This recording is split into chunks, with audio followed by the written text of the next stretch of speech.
Chapter 163. When I finished smoking and returned, the note on the small table had disappeared. I didn't care if Fong Min had taken it or not. I just continued to lie down and slowly move the qi in my body, doing circulatory cycle revolutions between my meridians again and again. Even though I had the talent of the top 4 meridians, haste makes waste in cultivation. After entering the 1 aperture realm, I had been working hard for nearly a month, but the 2nd aperture in the Tian meridians was still not filled. There was still about half of it left. If this was the case for the top 4 meridians, then there was no need to mention other people's cultivation speed. Yi Piampian must have had some fortuitous encounter to be able to enter the glory of knowledge realm in a short period of 2 to 3 years. The journey was boring, and cultivation was also boring. I had spent more than 10 hours on the train, and I had spent it bit by bit. However, fortune and misfortune always came hand in hand. During this period of time, due to various reasons, I had been trying to improve my realm as soon as possible.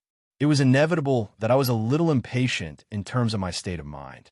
However, after this bitter journey, that impatient desire to improve my realm had faded a lot. Unknowingly, my state of mind had regained its peace. During the last 2 hours on the train, I didn't rush to cultivate.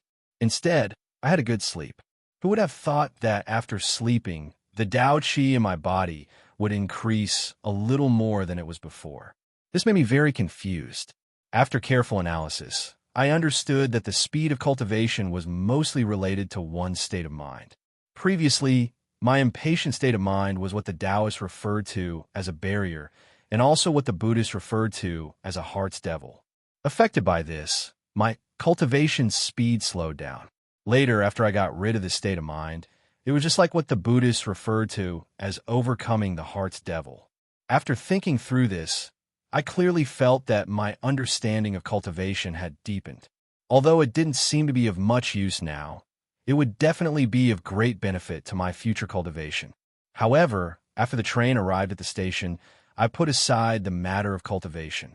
After being away from home for so many days, at this moment, no matter how much progress I had made in cultivation, it couldn't compare to my longing for my parents. After leaving the station, I went to the supermarket to buy some New Year's goods. Then, I hurriedly took a taxi and went straight home. When I was young, my family wasn't very well off. It wasn't easy for my parents to support me while I was studying abroad, so I developed a good habit of being thrifty. This was the first time I was so extravagant as to directly take a taxi from the city's train station to the village where my family lived. It was more than 100 kilometers away, and my house was too remote, so the taxi driver charged more than 1,000 yuan. If it was in the past, I would have ignored it and immediately rushed to the bus stop across the street. I would have spent a few dozen yuan to transfer 2 or 3 buses home. But now 1,000 yuan was nothing to me. I hurried all the way back home.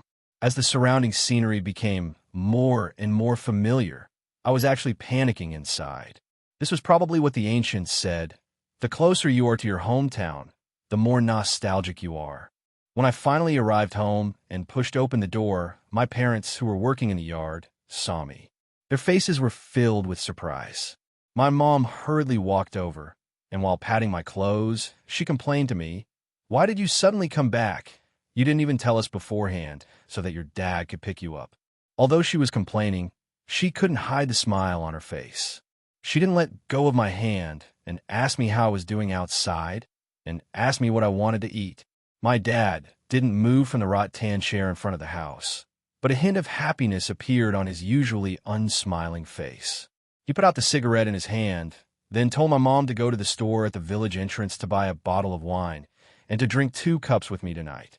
Ever since I went to university, every time I came back home, my dad would invite me for a drink or 2. Usually, there were some things that he couldn't say out loud, but at this time, he would use the excuse of being drunk to tell me again and again.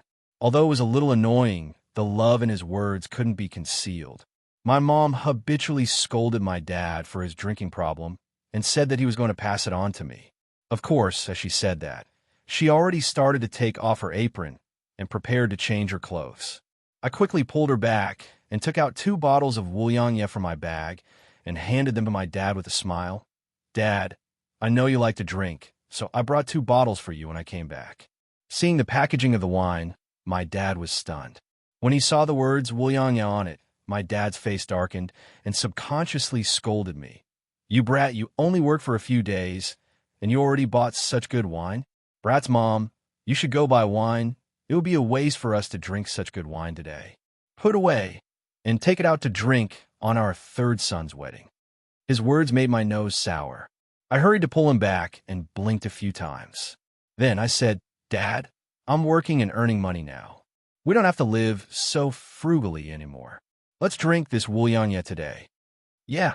My mom also smiled on the side and had a proud expression on her face. "Third son can earn money now. You two are happy today. Let's drink this good wine." My dad was stunned for a moment, then looked down at the 2 bottles of wine in his hand, and finally nodded with pain.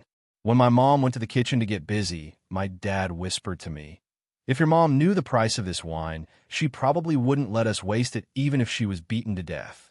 I chuckled and didn't say anything and opened the 2 bottles of wine early so that my dad wouldn't regret it later. After my mom prepared a table full of good dishes, my dad and I drank 2 glasses of wine. My dad became more talkative and asked me about my work outside. I told him on the phone earlier that I was working in Shenzhen, but I couldn't tell them the specific position until now. I finally told them that I was working in a big company and the salary was pretty good, but I was in charge of some feng shui stuff, and usually I had a lot of free time. My mom and dad didn't ask about the salary. Once they heard that I was in the feng shui business, all 4 eyes widened at the same time and looked at me with a strange expression. In the end, after I persuaded them in every possible way and showed them the permanent contract I signed with Wang Yongjun, the old couple finally calmed down a bit and accepted my job.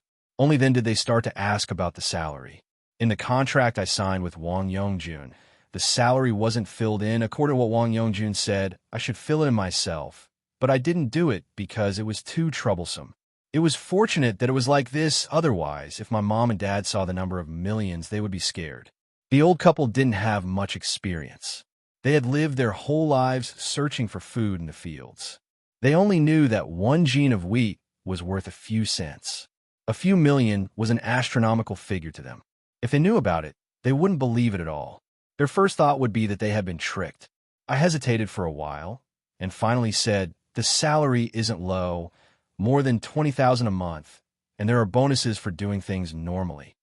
I immediately reduced the salary by 10 times, but this number still made my parents feel inconceivable. My dad blanked for a while, then murmured, "Baby, what did you say, more than 20,000 a month?" After I nodded to confirm, my mom's tears flowed down, and she kept saying, "Our family's 3rd baby has a future. Our family's 3rd baby has a future." My dad also fiercely drank a mouthful of wine, and his face was red. I sat there helplessly. I only said 20,000 a year. If they knew that I could earn at least a few million a year, they would probably get sick from shock. After a long time, they still hadn't calmed down from their excitement. My mom suddenly thought of something and said, "3rd baby has a future now. I'll go find Lao Lai and the rest tomorrow. Let's see if their family dares to bully us again." My mom's words stunned me. Before I could react, my dad slammed the wine glass on the table and got angry at my mom. "What nonsense are you talking about? Lao Lai and the rest are nothing. They won't dare to bully us." When my dad got angry, my mom also seemed to realize that she had said something wrong, so she stopped talking and urged me to eat. At this moment, my heart sank. The Lao Lai they were talking about was my uncle from the same family. Although we were separated by several generations, we still had the surname Zhou, and we lived in the same village, so we could be considered relatives. However, Lao Lai Zhou had opened a chicken farm in the village and earned a lot of money, becoming a famous rich family in the village, so he didn't have much contact with my family. From my parents' tone, I was afraid that there was a grudge between our 2 families. I put down my chopsticks and stopped eating, asking them directly what happened. At first, my parents didn't want to tell me, but in the end, my dad sighed and told me. Originally, my family didn't have much contact with Lao Lai Zhou's family, so we didn't have any grudges. However, this autumn, Lao Lai Zhou's father who was in my grandfather's generation, passed away. People in the countryside always paid attention to geomancy, and Lao Lai Zhou had earned a lot of money these years. He wanted to use his father's grave to protect himself, so he found Wang Zikin, the one who had checked the geomancy of our house. Although the geomancy of our house had failed, Wang Zikin had the protection of his father, Grandpa Wang, and there was no geomancy master in the surrounding villages that could compare to the geomancy master of the Wang family. So, after that incident, he was still doing well, and he kept saying that he didn't want to lower himself to the level of a kid like me, so he purposely tolerated it. Moreover, I was too young at that time, and I hadn't experienced what happened that day. After hearing about it, most people didn't take it seriously and just treated it as a story. It didn't affect Wang Zikin's reputation that much. However, when Wang Zikin went to the village to check the grave of Lao Lai Zhou's father, he confirmed that there was a low-lying area to the west of the village. He said that it was an auspicious spot, and it matched Zhou Chuzi's 8 characters perfectly. Except for that place, there was no other place with such good geomancy. Thus, Lao Lai Zhou gritted his teeth and dug the grave there. It didn't sound like a big deal, but the problem was that the low-lying area was where our family's ancestral grave was. My grandfather and great-grandfather were buried in that low-lying area. Since I was young, as long as I was at home, I would go there with my father to kowtow to our ancestors every year during the Qingming festival. The grave that Lao Lai Zhou dug was 5 meters away from our family's grave. After I finished, my father, a man in his 50s, gritted his teeth and said, "Later on, I heard someone tell me that Wang Zikin, that scourge, told Lao Lai that his family had made a fortune and that the ancestral blessing had been used up. Our family is living well now, and you've graduated from university. It's time for the ancestral blessing. As long as he sets the grave there, he can take away our family's luck. I don't care about the ancestral blessing, but we can't let an outsider live under your grandfather's and great-grandfather's feet. When your mother and I get old, how can we face your grandfather?" After listening to my father, I stood up from the chair, and my eyes instantly turned red. What Lao Lai Zhou did was no different from digging someone's ancestral grave. Chapter 164. In my anger, I even wanted to kill him. I threw away the chopsticks and said to my dad, "I'm going to find old scoundrel Zhou now." After saying that, I started to walk out. My mom probably saw that my expression wasn't right, so she quickly came up and pulled me back and anxiously persuaded me, "Sambozi, we don't dare to cause trouble. Although your old Lai's actions weren't right, he didn't break the law. We won't be in the right if we cause trouble. Even if we bring it to the Public Security Bureau, they won't give us any face." My dad also stood up and sighed. "The plot of land for our ancestral grave belongs to Su Yofu's family. Old scoundrel Zhou paid, but Su Yofu didn't say anything. There's nothing we can do." My parents had the mindset of a typical commoner. They worried too much, but I didn't worry about it. The law was the law, and the reason was the reason. My family was in the right, so I didn't care. If I was pushed too far, and I wasn't a good person, I could definitely make old scoundrel Zhou's entire family die without anyone finding out. However, my parents' insistence made me stop and sit back down. After eating a few more mouthfuls of rice, I calmed down, and my thoughts weren't as extreme as I thought. Old scoundrel Zhou was in the wrong, but he didn't deserve death. Killing people was a bit too much, and it wasn't like the country didn't have a department that specialized in metaphysics. If we really made things too big, someone would come looking for us sooner or later. At this time, the joyous atmosphere at the dining table was long gone. My dad and I were silent. My mom kept trying to persuade us, but as she spoke, she also started to sigh. After we finished eating, the sky turned dark. I wanted to go to the graveyard to see the situation, but my dad didn't agree. He told me to rest first and go with me the next morning. No matter how high my cultivation realm was, I couldn't ignore my dad's words. I could only agree and go back to my room to sleep. The next morning, after eating breakfast, my dad put on a military coat and took me to the graveyard. I didn't know how many times I've been to the ancestral grave since I was young, but I never paid attention to feng shui. It wasn't until this time that I took a good look. We are in a hilly area, and there are no tall mountains. However, The mountain where my family's ancestral grave is located is not low.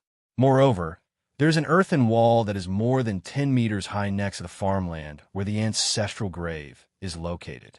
A dozen or so meters wasn't too tall, but the earthen walls were extremely thin. Leaning against the mountain ridge, it seemed very tall and thin.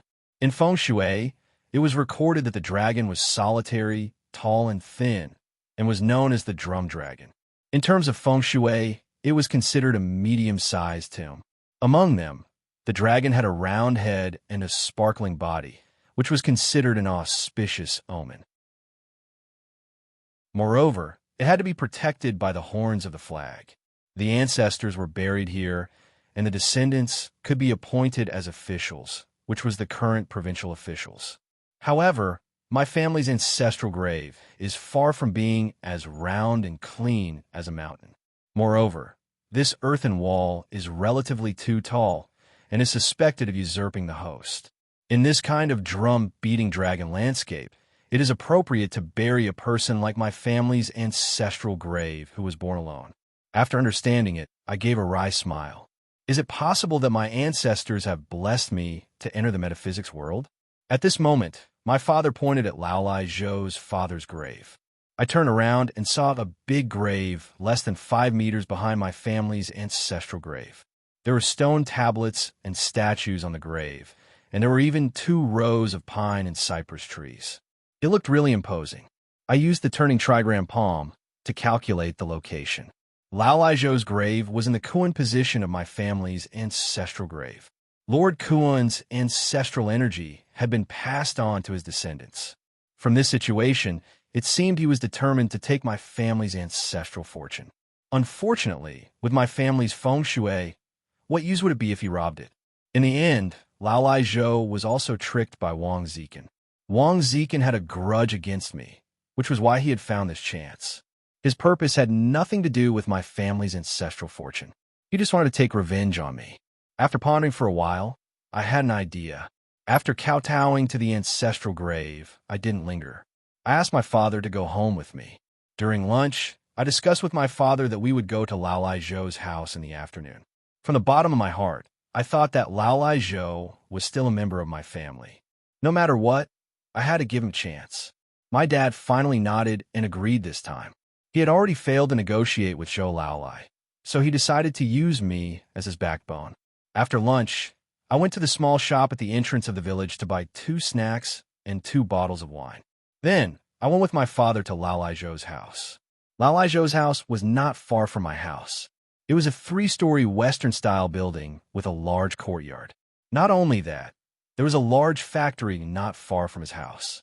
Inside the factory was the chicken farm that his family had been operating for more than 10 years. After knocking on the door, Lao Lai Zhou's son, Zhou Jia, opened the door. He was the same age as me, and we had been classmates from elementary school to high school. Our relationship wasn't bad back then. As soon as he opened the door and saw me and my father, his face darkened. He didn't even bother to greet us and asked, "What are you doing here?" Facing the rich people in the village, my father seemed a bit humble. He smiled at his juniors and was about to say something, but I stopped him and said, "Nothing. It's the new year, so we came here to wish Lao Lai Zhou a happy new year." Zhou Jia was prepared to argue with us. However, after listening to me, she swallowed the words she wanted to say. Reluctantly, she brought us through the door. We hadn't even entered the house when Lao Lai Zhou heard the commotion and rushed over. As soon as he saw us, he cursed. "Zhou Hedgehog, what are you doing here? I already told you, I bought the land with Su Yofu. My father is already buried in it. It's too late for you to say anything now. If you dare to ask me to dig my father up again, do you believe that I won't smash your house today?" The smile on my dad's face also froze. He opened his mouth and wanted to argue with him, but he, who had been honest his whole life, couldn't say anything as his face turned red. In the end, I said coldly, "Uncle Lai, my dad and I are here to pay our New Year's greetings to your family." "What? Is your family rich, and us poor relatives can't even enter?" Lao Lai Zhou lowered his head and looked at the desserts and alcohol in my hands, then sneered. "Third brat, you're someone who went to university, And you still have the nerve to bring these crappy desserts in your hands? You're right, you won't even be able to get in today. I was going to give him one last chance, but it seems like I was too soft-hearted. I nodded and looked at him. All right, we won't be going in today, but I'm going to call you Lao Lai Zhou one last time. There are some things that people do, and God is watching. Don't regret it when the time comes. Then, I left with my father. When we walked out of the door, I heard Lao Lai Zhou's arrogant voice saying something. This brat's brain has gone stupid from studying, and I'm too happy to regret it. I didn't mind. After we left, I smiled and comforted my father for a while. Then, we returned home together. Just as we arrived at the door, my mom hurriedly came over to ask us about the situation. In the end, after saying a few words, she lowered her head and saw that we were still holding the snacks in our hands. She couldn't ask anything else and could only sigh while comforting us. That afternoon, I hid in my room and used the weasel hairbrush and the yellow talisman paper I had brought with me to make a special talisman. Then, I wandered around the village and brought back some peach and locust tree branches. After I was ready, I took advantage of the night to go to my family's ancestral grave. I used the talisman and the yin and yang peach and locust tree branches to set up an ancestral seeking formation between Lao Lai Zhou's grave and my family's. This kind of geomancy formation was used to search for the ancestors. Its function was similar to paternity tests nowadays. However, there was no such method in ancient times. Geomancy masters often used this kind of geomancy formation to help people find their roots. It wasn't too difficult to set up the formation. It only took me half an hour to set it up. Moreover, to speed up the formation, I had poured my Tao energy into it to increase the effect of the ancestral seeking formation. The ancestral energy in my family's grave was triggered at a speed visible to the naked eye. Then, it moved to Lao Lai Zhou's father's grave. Around 1 hour later, the ancestral energy had completely covered the new grave. After 1 or 2 days of nourishment, Lao Lai Zhou's grave and my family's grave would become one. He wanted to take my family's fortune, so I helped him speed up the process. However, if his family's new grave could stay here for dozens of years and stabilize, it could still maintain its independence when it took away the fortune of my family's ancestral grave. However, since I had accelerated the process, Lao Lai Zhou's father's grave hadn't stabilized yet. While it was taking away the fortune, it was directly assimilated by my family's grave. To put it simply, this new grave was now one of my family's ancestral graves. The ancestral graves were arranged according to seniority, and there was a distance of 5 meters between the two graves, which was the distance of at least one grave. In other words, the position of Lao Lai Zhou's father's grave was where I would be after I died. That was why his seniority was now the same as mine. Something like seniority might sound ethereal, but there was a great mystery behind it. Since Lao Lai Zhou liked my family's ancestral grave that much, I would help him find his ancestral home. After that, I didn't retrieve the ancestral formation. I covered it with a thin layer of soil to strengthen the formation's effect. Then, I turned around and returned home. On the third day, Lao Lai Zhou and his son, Zhou Jia, finally came. As soon as they entered the house, Lao Lai Zhou pointed at my father and scolded him. "Zhou Hedgehog, what the heck did you do? Last night, my father told me in my dream that your family had invited an expert to change the geomancy of his grave. Why did he ask me to come and apologize to you? And more than 100 chickens in my house have died these days. Did your family?" Before he could finish his sentence, he suddenly tripped on a rock and fell to the ground. Half of his face was swollen. My father stood there dumbstruck. He couldn't get a hold of himself. Lao Lai Zhou was a troublemaker. After he fell, he didn't care about the pain. He got up and continued to scold me. "Damn it, why did you put so many rocks in front of your house?" As soon as he said that, a few sparrows flew across the sky in the middle of winter. When they passed by his head, some bird droppings fell on his face. At this moment, the neighbors came to see what was going on. They couldn't help but laugh when they saw the scene. Zhou Jia stood next to them. He couldn't stand it anymore. He opened his mouth and scolded them. Then, he hurried to help Lao Lai Zhou get the bird droppings. However, as soon as he walked to Lao Lai Zhou, Lalai Zhou threw the bird droppings behind him. He slapped Zhou Jia's face and smeared the bird droppings on his hand on Zhou Jia's face. The people around laughed harder. Lalai Zhou and his son stood there in a daze. They couldn't believe what had just happened. The two of them obviously felt strange at this time. They looked at each other, turned around, and said some harsh words to my dad. Then, they got up and prepared to leave. However, before they could take a few steps, the father and son both bumped into the iron gate of my house. Zhou Jia even got a cut on her face. This time, the people around couldn't laugh anymore. My house's gate was wide open. Why didn't they walk through the 2-meter-wide gate? Why did they have to bump into the gate against the wall?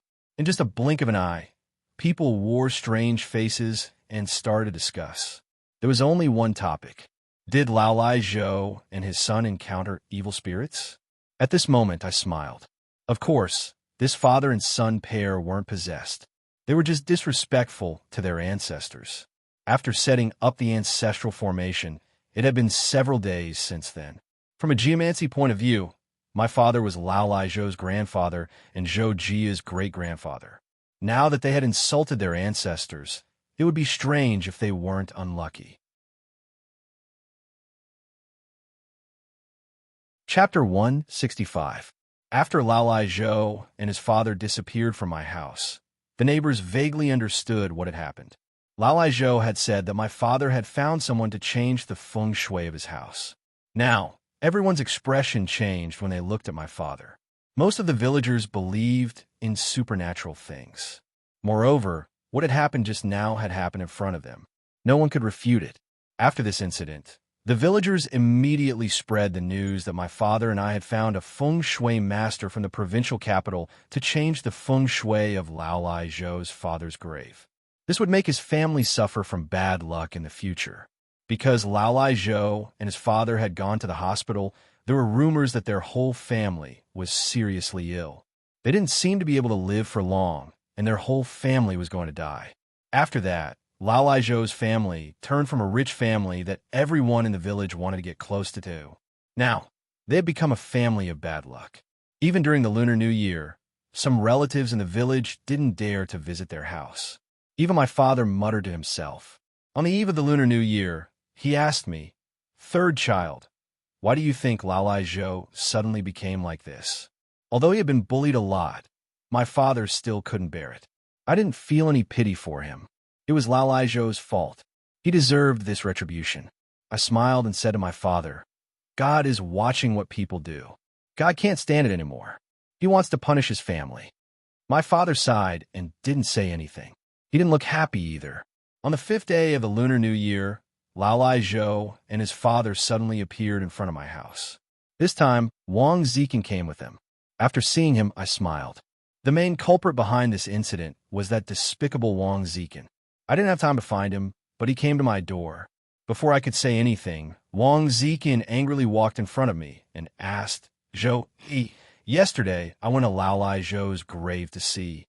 Someone had set up a formation there. It must be your doing, right?" His attitude dumbfounded me.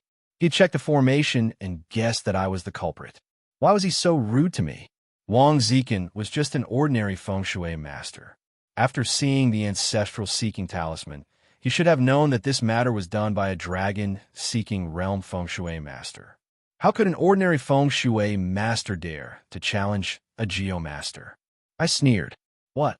You can incite others to dig up my ancestral grave, but I can't retaliate?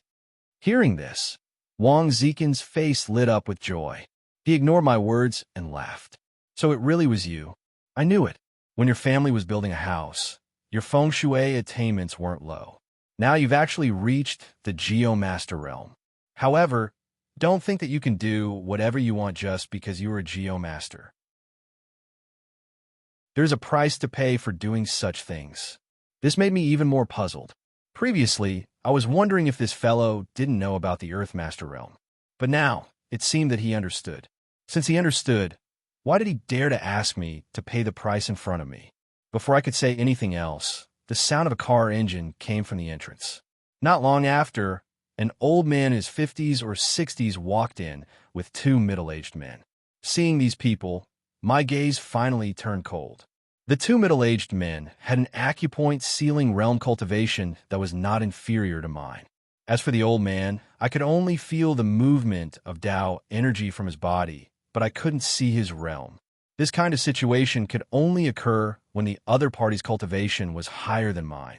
This old man was at least a mid-level acupoint sealing realm feng shui master. No wonder Wang Zikin was so confident. He had already found a backer. Without waiting for me to understand, Wang Zikin ran in front of the old man and greeted him with a flattering expression. "Director Chun, did you have a smooth journey?" Director Chun didn't pay attention to him. He looked around and pointed at me. He asked Wang Zikin calmly, "The person you said used feng shui to harm people, is he this fellow?" Hearing that, Wang Zikin immediately nodded. He added oil to the fire and said, "It's him." For no reason, he used an ancestral seeking formation. He let the ancestral energy from his family's grave cover Lai Zhou's grave in the village.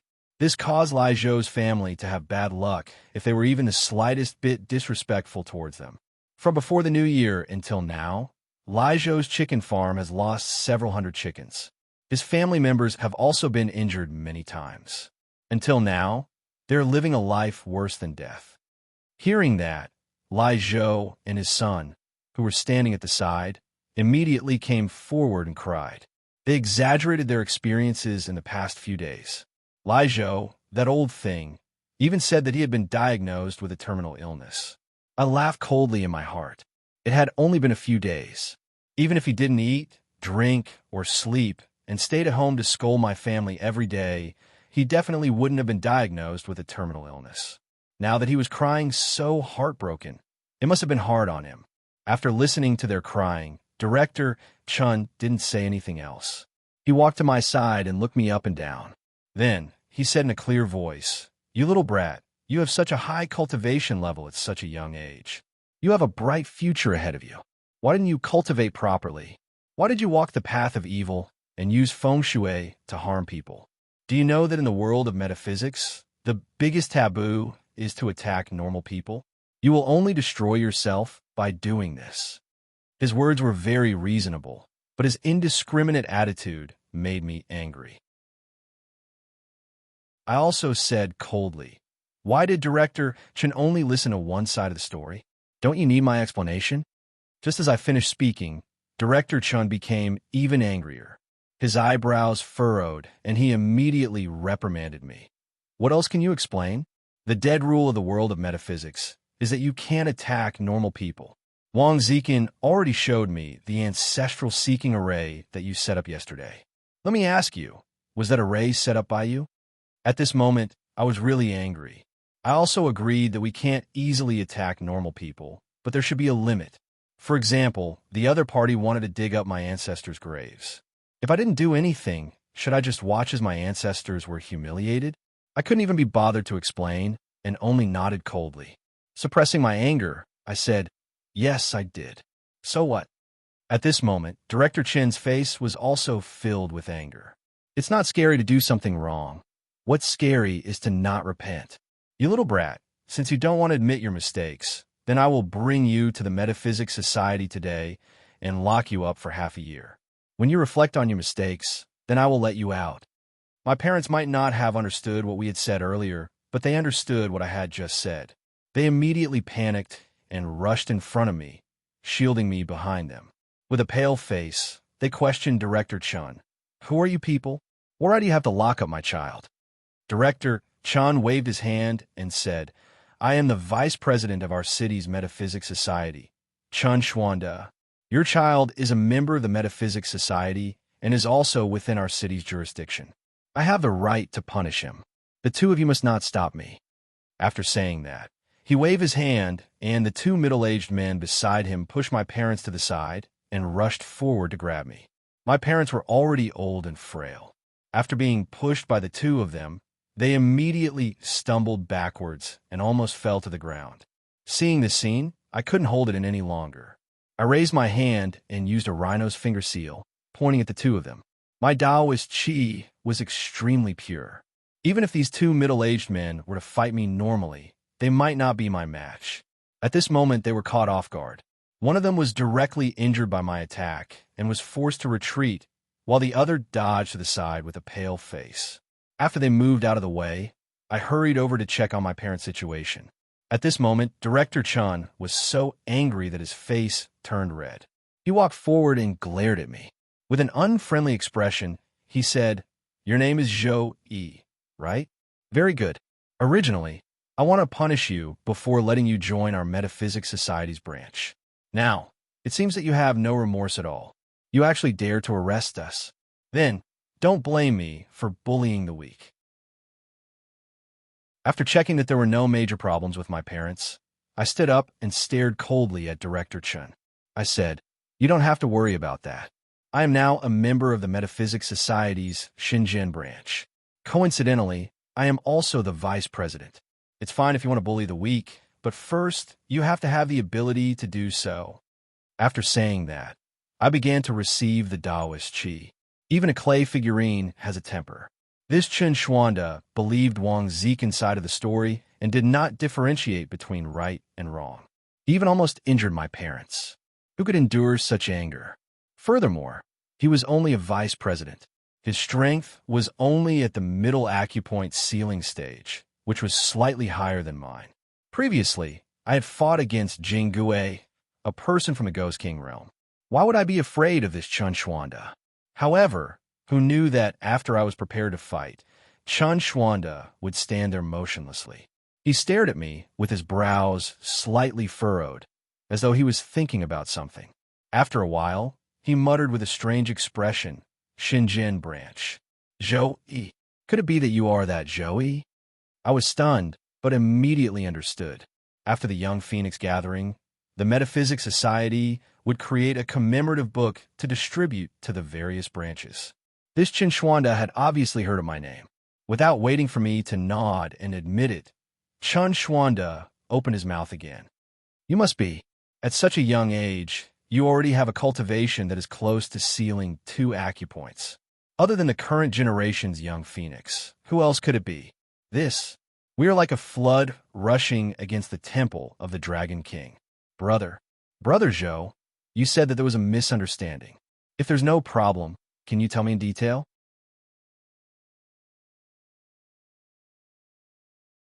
Chapter 166. Although Chun Xuanda and I were both vice presidents of our respective branches, we were fundamentally different. Although I was weak, I was extremely talented and had a bright future ahead of me. On the other hand, Chun Xuanda's strength was average and he was old. It was almost impossible for him to make any progress on the path of cultivation. It was probably because of these reasons that Chun Xuanda didn't seem like a cultivator, but more like an ordinary bureaucrat. I looked at him playfully. The resentment in my heart didn't disappear just because he gave in. I said coldly to him, "President Chun wants to hear it now, but I don't want to say it now." Hearing what I said, the smile on Chun Xuanda's face instantly froze. He opened his mouth and looked awkward, but he didn't know what to say. At this time, Wang Zikin jumped out again. He pointed at me and scolded, "How rude. You're just the vice president of the Shenzhen Student Selection Association. What right do you have to behave atrociously in our Taiyuan? Let me tell you, since you've committed a crime here in Taiyuan, you have to obey the jurisdiction of our Taiyuan branch." Poor Wang Zikin. Even now, he still thought that I was relying on my status as the vice president of the Shenzhen Student Selection Association. I didn't need to say anything.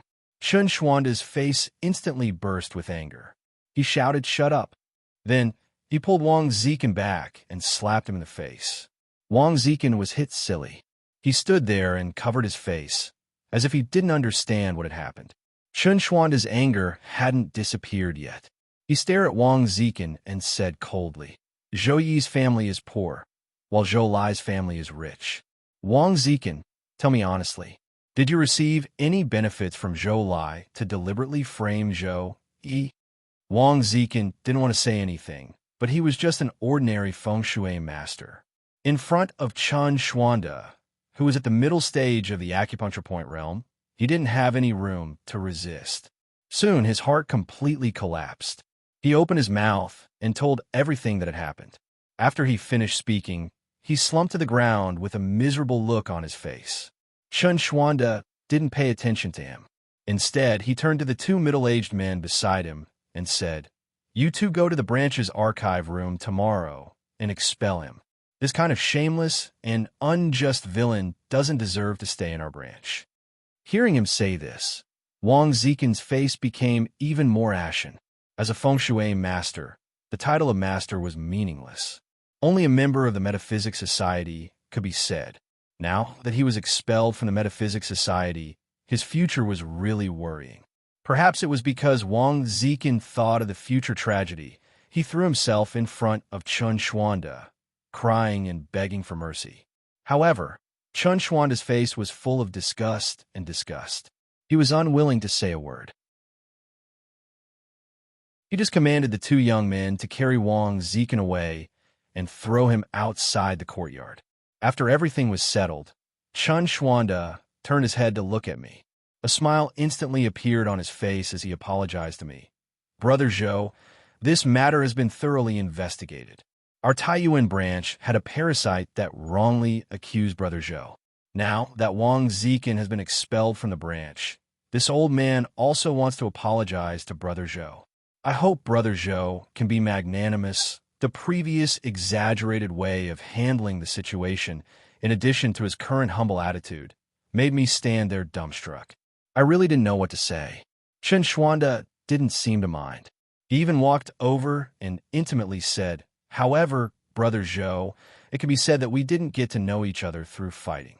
If it wasn't for today's matter, I wouldn't have known that the world-famous young phoenix was actually from our Taiyuan branch. Although it's a bit regretful that you didn't join our Taiyuan branch, no matter what, you are still the pride of our Taiyuan branch. Today's matter was this old man's fault. I don't know if Brother Zhou would do me the honor and let this old man be the host and properly apologize to you." Having said this much, I didn't have any intentions of pursuing today's matter. However, I clearly didn't need to agree to his invitation. Just as I was about to wave my hand to decline, I frowned and suddenly thought of something. I hesitated for a moment, but in the end, I didn't directly refuse. Instead, I asked him to postpone the meeting until tomorrow. Of course, Chun Xuanda didn't refuse and hastily agreed. After exchanging some pleasantries, he hurriedly left with his people. At this time, a large group of neighbors had gathered around us. Seeing a big shot like Chun Xuanda fawning over me, their eyes were wide open. After they left, they couldn't help but discuss the matter. Earlier, the neighbors had looked at me as if I were their nephew, but now their gazes were filled with respect, making me feel inexplicably awkward. Fortunately, they didn't stand around for long and slowly dispersed. At this time, I hurried to my parents and carefully checked their bodies. After confirming that they weren't injured, I heaved a sigh of relief. I relaxed, but my parents were still worried. They asked me, "Third child, didn't you say that you were going to be a geomancer? How did you become the vice president? Also, you were a geomancer. How come you? You're fighting?" My parents had clearly seen me use the rhino finger seal on the two middle-aged men. Fortunately, besides geomancers at the Geomancer Master Realm and above, ordinary people couldn't see the light fingers formed by Tao energy. Otherwise, my parents would have been scared out of their wits. I grinned and didn't know how to explain. I could only tell them that it was the application of geomancer in daily life. It wasn't a fight, just a scare. As for the vice president, it was easy to explain. I told them that those who made a living in geomancer had to join the association. I only got the vice president position because I had a good understanding of geomancer. I didn't have any power. It was just an honor. With this explanation, my parents finally understood. The worry in their eyes gradually disappeared and was replaced with a bit of pride. Especially my mom. She couldn't help but praise me. I knew that our family's third child will be successful no matter what he does. Look at that old man just now. He's only a vice president at his age. Our family's third child is the same as him and will become a president in the future. I felt awkward listening on the side, but I couldn't stop my parents from showing off. I could only smile foolishly. That night, old scoundrel Zhou and his son appeared in front of my house again. This time, they didn't scold me. Instead, they each carried a few boxes. from exquisite packaging. I could tell that these weren't things that could be bought from the small store at the entrance of our village. The father and son both had bruised noses and swollen faces. After walking to the door, Zhou Jia carefully shouted under old scoundrel Zhou's command, "Our Uncle Hedgehog and Brother Zhou Ian." After shouting, he hadn't even taken 2 steps when he tripped on a stone slab on the ground and fell flat on his face. However, it seemed that the father and son had gotten used to it in the past 2 days, so they didn't mind it at all. Zhou Jia quickly got up and stood there with an honest look, waiting for us to appear. My dad and I walked out of the house at the same time. I looked at the father and son, my heart still cold. It wasn't that I didn't want to give them face, but they had crossed the line. We were all from the same village, so how could they do something to my family's grave? My dad sighed at this time. Although he was a bit hesitant, he still said to me in the end, "Third brat, your old Uncle Lai has suffered enough this time.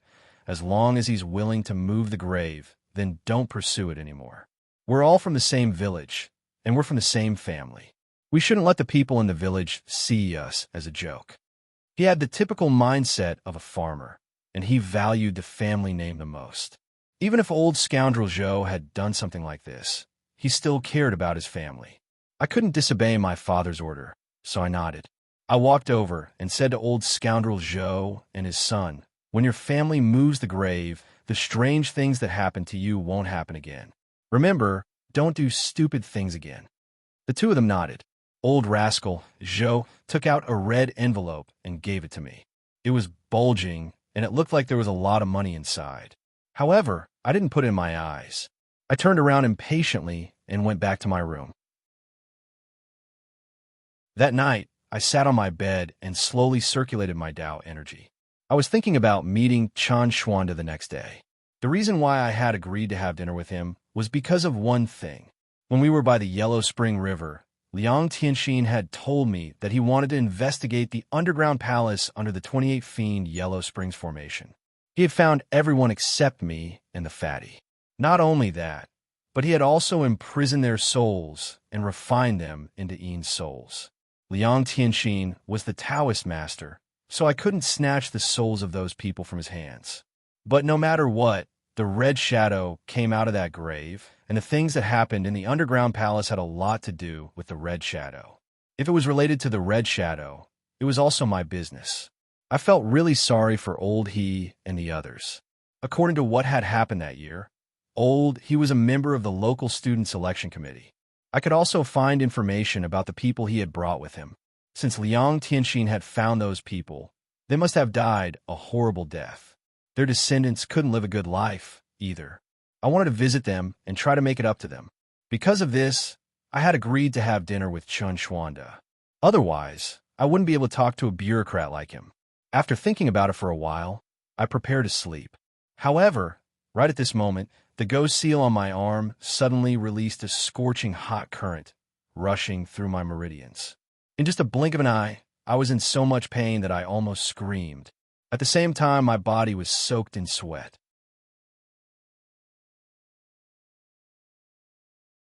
Chapter 167. Since I was at home, I didn't dare to scream out loud to make my parents worry. I could only endure the pain with all my might. But strangely enough, after the boiling heat circulated through my meridians, it quickly calmed down. The boiling heat turned gentle, and the sharp pain disappeared in an instant, replaced by a warm feeling. The meridians in my body felt like they were soaking in a hot spring. After the initial pain, what followed was endless enjoyment.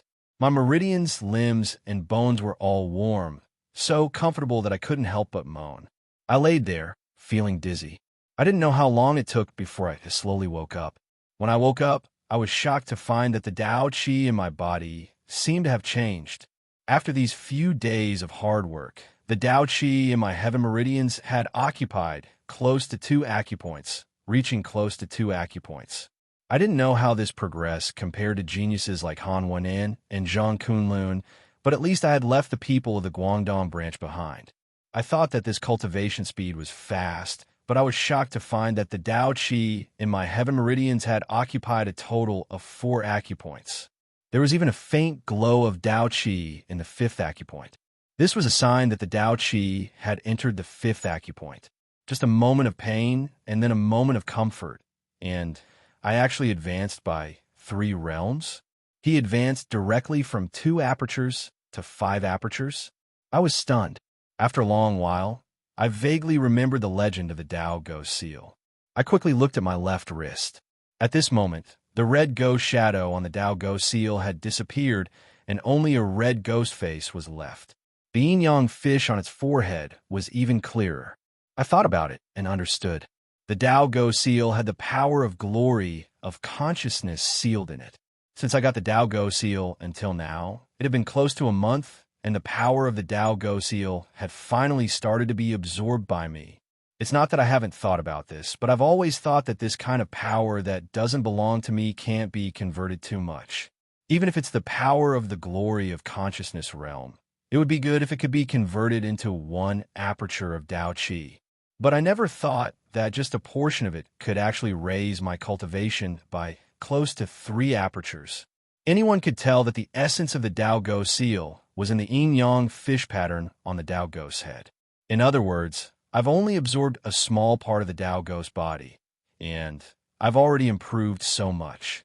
What will happen if I absorb the Tao Ghost's head in the future? Now that I thought about it, I couldn't believe it. Could it be that the Tao Ghost trapped in this Tao Ghost Seal was a heavenly master when he was alive? But who had the ability to refine a heavenly master into a Tao Ghost? The more I thought about it, the stranger I found it.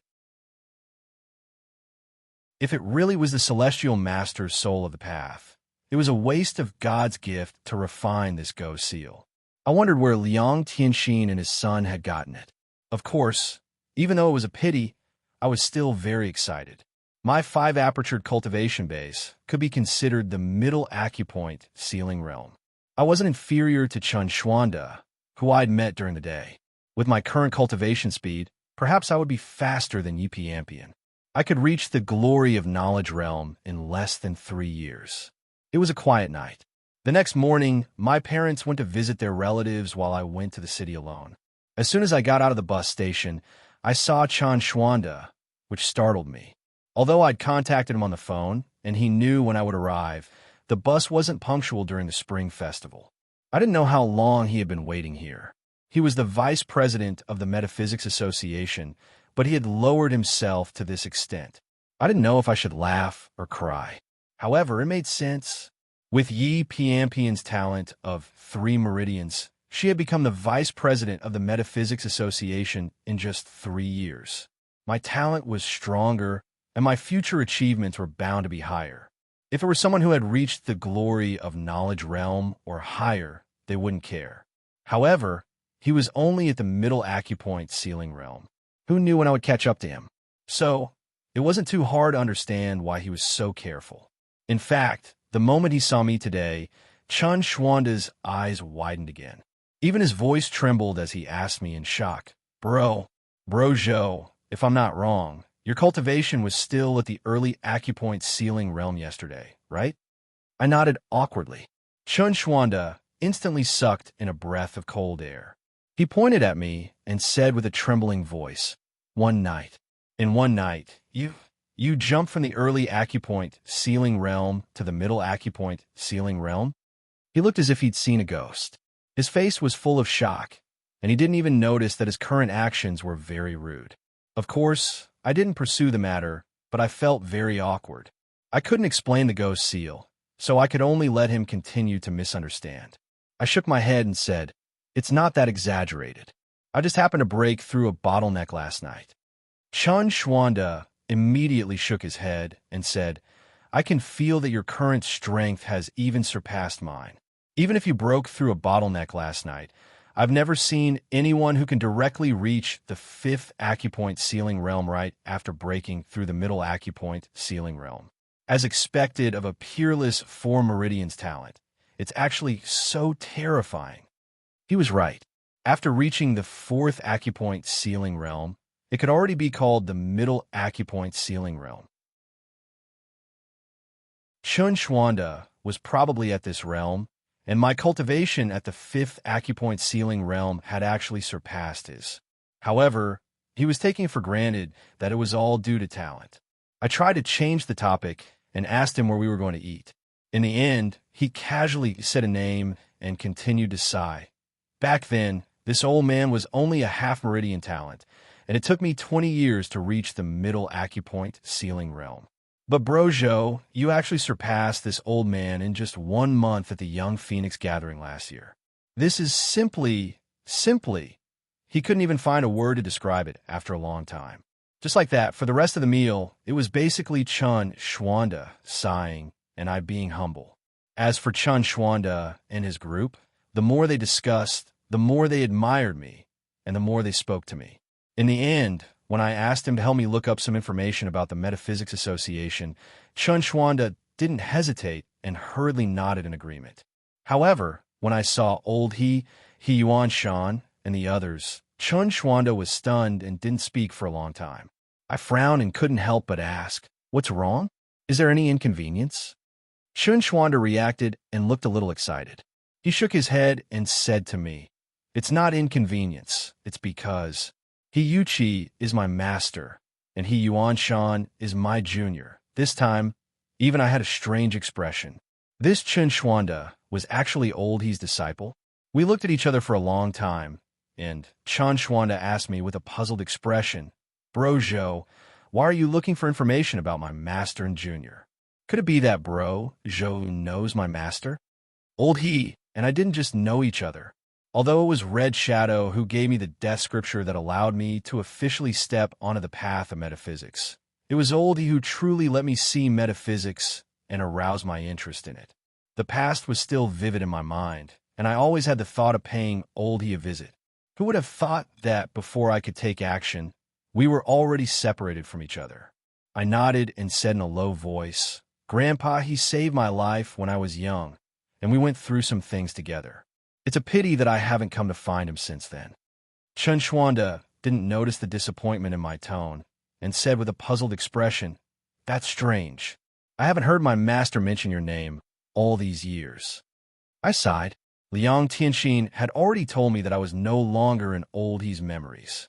I didn't know what rules he was talking about, but I felt sad when I thought about it.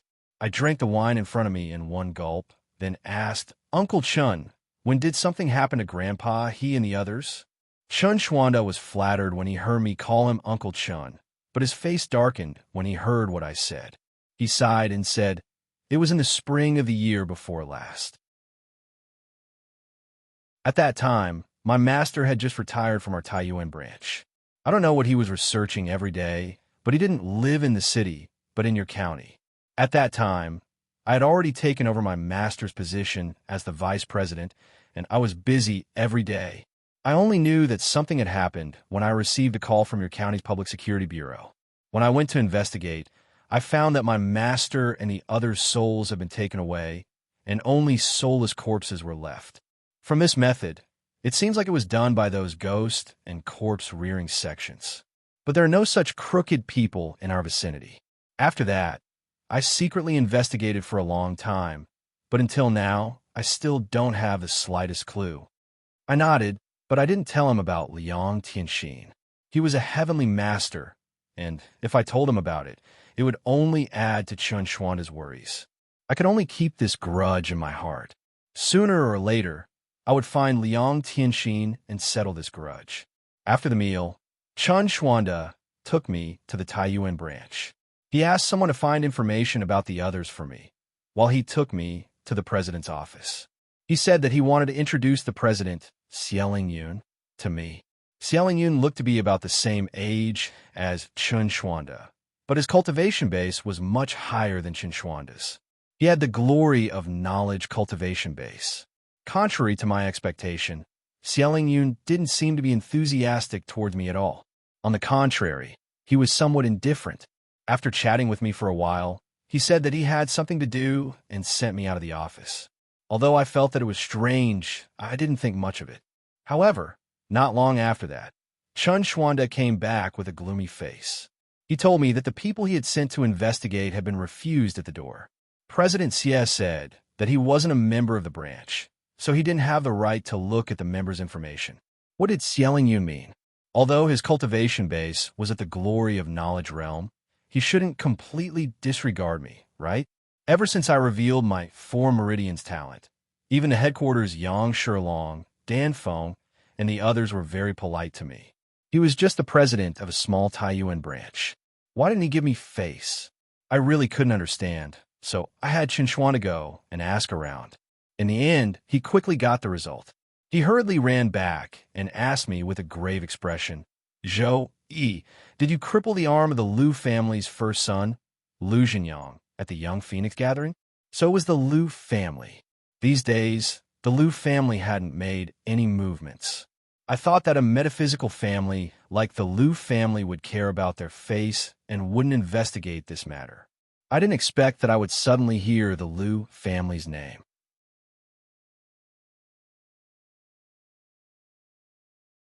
Chapter 168. Before I could figure out, Chan Xuanda persuaded me. "Zhou Yi, I think you shouldn't stay here any longer. Go back to your Shenzhen branch as soon as possible. When the Liu family really comes, you'll have something to rely on." After he said that, I smiled wryly.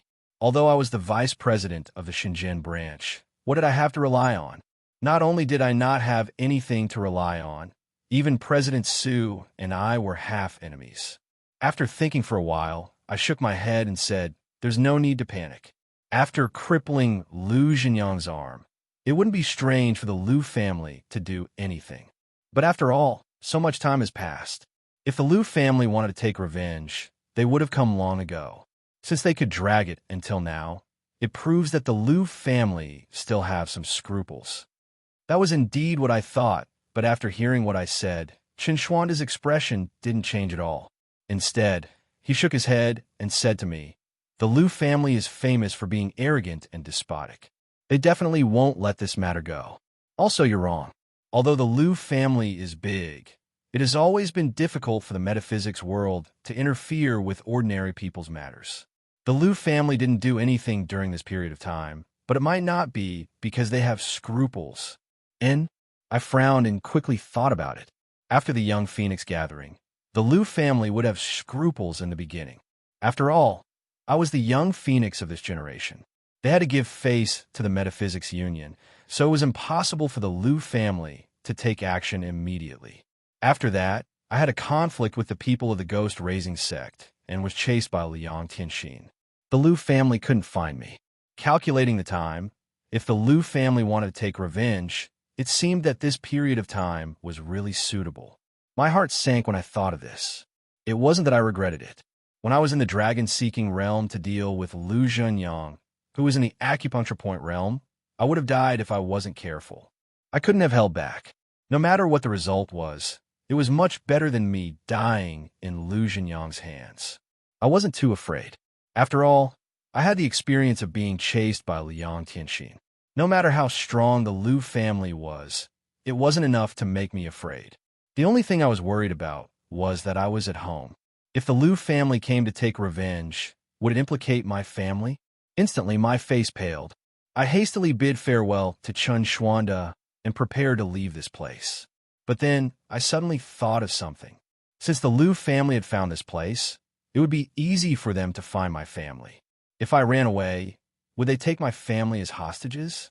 If it was someone like Han Wenan, I definitely wouldn't be worried about such a situation. However, I didn't dare to trust Liu Zhenyang's character. After forcing myself to calm down, I called out to Chun Xuanda again and said to him, "Uncle Chun, from President Xie's attitude, this matter was most likely leaked to the Liu family by him. If the Liu family comes looking for us, they will most likely find President Xie first. If it's possible, please help keep an eye on President Xie these few days. Once the Liu family appears, immediately call me." The current relationship between Chun Xuanda and me was no longer the same as before, but after I said that, he pondered for a moment before saying to me with a wry smile, "I can help you with this matter, but that's all I can help you with. It's not that I'm not loyal, but after Master and my juniors left, I'm the only one left in the older generation in our branch. The group of juniors are all counting on me. I can't guarantee that Master's teachings will be passed down, but I have to guarantee that I will raise this group of children smoothly. Zhou Yi, I'm really sorry. After hearing his words, my opinion of him had completely changed. After old He Yuan Shan, and the others were killed by Liang Tianxin, there were only some youngsters of the third generation left in their branch besides him. This included He Yuan Shan's only son and old He's only grandson. With such a mission on his shoulders, it was no wonder that Chen Xuanda had such a personality. I nodded and said to him gratefully, "Uncle Chen, it's already very good of you to be able to help me up to this point. In addition, I have some money with me. We, the people of the metaphysics world, start cultivating from a young age, so we can't lack money. Take it and give it to the children. In addition, there were other people involved in that matter. If it's possible, I'd like to ask Uncle Chen to take care of the descendants of those people." After saying that, I handed over a bank card that I had prepared earlier. This card contained the 3 million RMB that Wang Yongjun had previously given me. Chen Xuanda was stunned and said with a frown, "It's only right to take care of the descendants of those people. But this matter doesn't have much to do with you. Why do you have to do this?" I shook my head with a wry smile. "In fact, this matter has a lot to do with me, but I can't tell you the reason for it for the time being. You must take this money. In addition, I'll transfer some money to this card every year." Chen Xuanda was silent for a while, but in the end, he still took the card. It wasn't convenient for me to stay here for long, so I hurriedly left the Taiyuan branch and rushed back home. From that day onwards, I stayed at home and didn't dare to go far. At the same time, I thought a way to deal with the Liu family. However, no matter how hard I thought, I couldn't come up with a solution. With my parents here, I couldn't run away by myself. If I brought my parents along, where could I run to? Before I could make up my mind, a week later, Chen Xuanda finally sent me news that the Liu family had appeared. Moreover, Chen Xuanda saw the Liu family's people with his own eyes. According to him, there were several people from the Liu family. One of them was a young man with a broken arm. He should be Liu Xingyang. Liu Xingyang actually came personally. I felt even more depressed. A broken arm had a great impact on one's cultivation. Even if Liu Xingyang's strength wasn't ordinary, it was best for him to stay at home and recuperate. Yet, he disregarded everything and personally came to look for me. It could be seen how much hatred he had in his heart. After receiving this news, I didn't hesitate and immediately made up my mind. Liu Xingyang definitely wouldn't let me off. He wouldn't even let my family off. No matter what, I had to take my parents and leave this place. I had to hide somewhere else to avoid the Liu family. However, just as I was about to go and explain the situation to my parents, my heart suddenly shivered and my footsteps stopped. I felt a strong fluctuation of Tao energy not far from my house. This fluctuation of Tao energy was emitted from a person's body. Moreover, from what I could feel, this person was at least at the peak of pressure point realm or even at the glorious knowledge realm. Had the Liu family already arrived? I hurried out of my house and walked to the front door to take a look. On the side of the road outside my house, there was an unfamiliar middle-aged man sitting cross-legged. When he saw me come out, he stared at me like a hawk. A playful smile appeared on his face, but he didn't say anything to me. He didn't even stand up. He just looked at me silently. In an instant, I understood. This person was definitely sent by Liu Xingyang to keep an eye on me and not let me leave first. At this time, it had only been half an hour since Chen Xuanda's call. What a ruthless and decisive Liu Xingyang. He had probably asked for my address the moment he arrived and sent someone to keep an eye on me. I couldn't help but admit that Liu Xingyang had grown a lot compared to the time at the Young Phoenix gathering. In the past, he definitely wouldn't have been able to use such methods. My heart became even more gloomy. Chen Xuanda told me that Liu Xingyang didn't just bring one person, but even if it was just one person, I might not be able to defeat him even if I risked my life. What should I do? I silently stood there and thought for a minute. Then, I turned around and returned home. I directly ran to my parents and briefly told them about the situation. Then I said to them, "I have a way to stall the person in front of the door. You two can use this chance to run out and then take the train to the train station. When you're out of town, contact me and I'll come find you."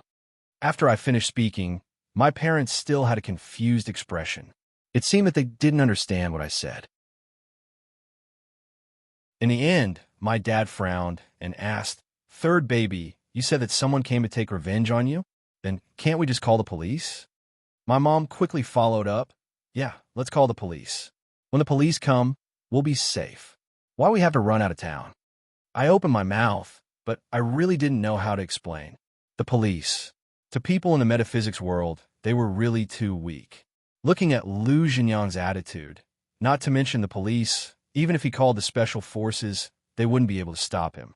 Just as I wanted to continue persuading them, there was another wave of energy from afar. This time, there were at least 5 or 6 people.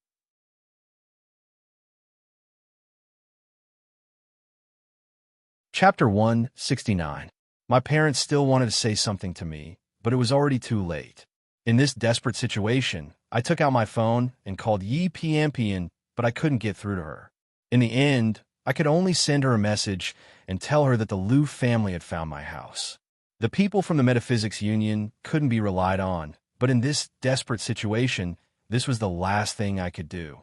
After sending the message, I didn't expect the Metaphysics Union to appear, so I hurriedly ran out of the door. Lu Jinyang and the others didn't have any intention of hiding their whereabouts, so I could easily sense their direction. At this moment, I couldn't care less about the person guarding the door. After going out, I hastily rushed in Lu Jinyang's direction. The person guarding the door also followed closely behind me, but he quickly realized that my target was Lu Jinyang and the others, so he stopped. Lu Jinyang's group was really fast. When I was at home, I sensed that they were around 1 kilometer away from my house. However, when I ran out, I bumped into a black sedan with a Beijing license plate 200 or 300 meters away. After noticing me, the black car immediately stopped.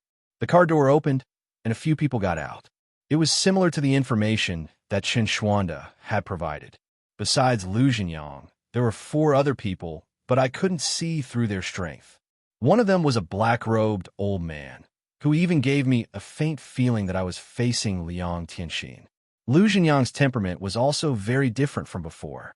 In the past, he was obviously arrogant, and his eyes were filled with arrogance. But now his expression was much colder, and his left sleeve, starting from the joint, was hanging down emptily. He actually didn't install anything like a prosthesis, and just let his broken arm be exposed.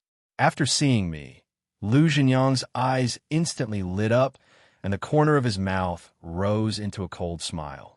He asked me, "Brother Zhou, you seem to be in a hurry. Where are you going?"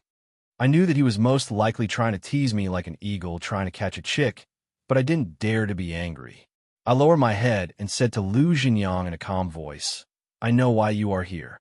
No matter who is right or wrong, I crippled one of your arms. If you want, I can cripple my own arm right now. Of course, you can also do it yourself." After I finished speaking, before Lu Jinyang could say anything, the black-clothed elder snorted and said to me in disdain, "1 arm? Your lowly life can't even compare to half an arm of my grandson." Grandson? I was stunned. No wonder this old man's aura was so terrifying. Could he be the current head of the Lu family, Lu Jinyang's grandfather? I felt even more bitter in my heart. If the head of the Lu family personally came out, then it seemed that the Lu family was determined to deal with me. In this situation, even if the metaphysics headquarters found out about this, they probably wouldn't be able to do anything. At this moment, Lu Jinyang smiled and said to the black-clothed elder, "Third grandpa, he is very popular in the metaphysics headquarters. He has a peak for Meridian's talent. His future will be limitless." The black-clothed elder also sneered, "For Meridian's talent? That will only happen when he grows up. If he dies now, in the younger generation, your talent will be number 1. As for that Yi Piampian, she's just a woman. In the future, after she marries into our Lu family, no one in the younger generation will be able to threaten our Lu family's position." As the two of them echoed each other, I suddenly understood. Perhaps the Lu family didn't just want to take revenge on me. They also wanted to get rid of a potential threat.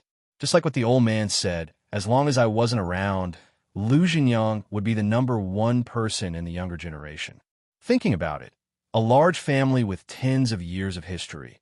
Although it couldn't compare to the Qinling Han family or the Mang Mountain Zhang family, it definitely wasn't a reckless family. No matter what it was, it would definitely consider the bigger picture. However, in this case, it seemed that there was no hope for me to survive today. I remained silent for a while before raising my head to look at Lu Jinyang. In a low voice, I said again, "You can take me away now. No matter how you deal with me, don't do it in front of my family. That way, your Lu family won't lose face." This was my last hope. Lu Jinyang definitely wouldn't let me go. It was obvious that the Lu family wanted to kill me. In this situation, this was the only thing I could hope for. At this moment, Lu Jinyang smiled at me and walked in front of me. He extended his hand and hammered me. He said gently, "Brother Zhou, what are you talking about? My grandpa is just joking with you. I'm just here to have fun. I just happened to hear that your family is here. How can I not go in and visit Uncle and Auntie?" After saying that, he still wore a smile and looked at me warmly. My heart was ice cold. Lu Jinyang was so ruthless.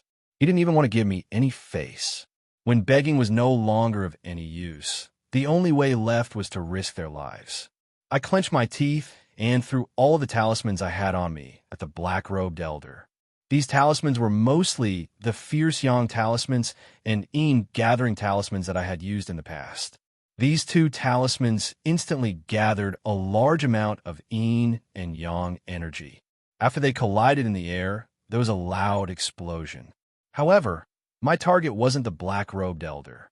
These talismans were only there to obstruct his vision. My target was Lu Jinyang. When I threw the talismans, I didn't use any energy. Instead, I pounced on Lu Jinyang and hugged him. At the moment I hugged him, my hands immediately formed a golden light seal. At the same time, I chanted the golden light divine incantation. In an instant, a thick layer of golden light enveloped me and Lu Jinyang.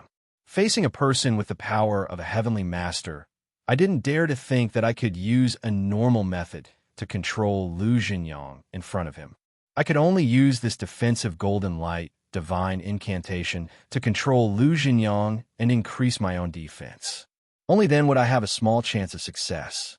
Originally, I thought that Lu Jinyang's power had increased by a lot and that he would inevitably struggle. However, the strange thing was that Lu Jinyang seemed to be scared silly. He stood there motionlessly and allowed me to control him. Even the black-robed elder didn't move. He just looked at me grabbing Lu Jinyang and using the golden light divine incantation. After doing all of this, I secretly heaved a sigh of relief. Although he had the power of a heavenly master, my golden light divine incantation should be able to resist him for a moment, right? As long as I could resist him for a second or even half a second, I was confident that I could kill Lu Jinyang when he made his move. He would definitely hold back for fear of harming Lu Jinyang. However, just as I was thinking about this, I saw that the black-robed elder revealed a mocking smile. He sighed softly. Golden light, divine incantation. Those old Taoists treasure this divine incantation very much. I didn't think that you would actually know how to use it. This is really out of my expectations. Although he said that, he didn't look surprised at all and continued to look at me mockingly. Even Lu Jinyang, who is currently being controlled by me, revealed a smile. He said to the black-robed elder, "That's right. Don't look down on Zhou Yi's poor background." He amazed everyone at the young Phoenix gathering. It wasn't just me. Even Han Wennan from the Han family wasn't his match. After the event, I couldn't find out who his teacher was, so I've always been very curious. The black-robed elder replied indifferently, "What's there to be curious about? After we kill him, we'll search his 3 souls. Then, we'll know everything we need to know." My heart pounded violently, and I felt even more uneasy. The two of them didn't take me seriously at all. It seemed that they didn't care that Lu Jinyang was currently being controlled by me. This doubt didn't last long.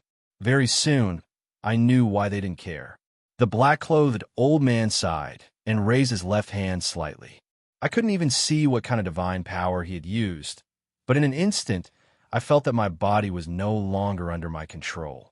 The arm that had been clamping Lu Jinyang slowly loosened, and the golden light surrounding me was suddenly cut off from the Tao Qi on my body.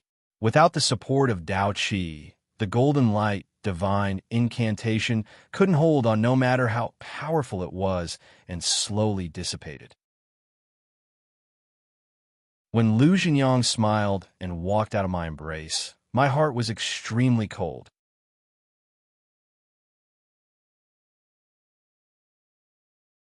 Chapter 170. I knew that the Heavenly Master Realm was terrifying, but I didn't think that it would be this terrifying. In that instant, I was like a puppet.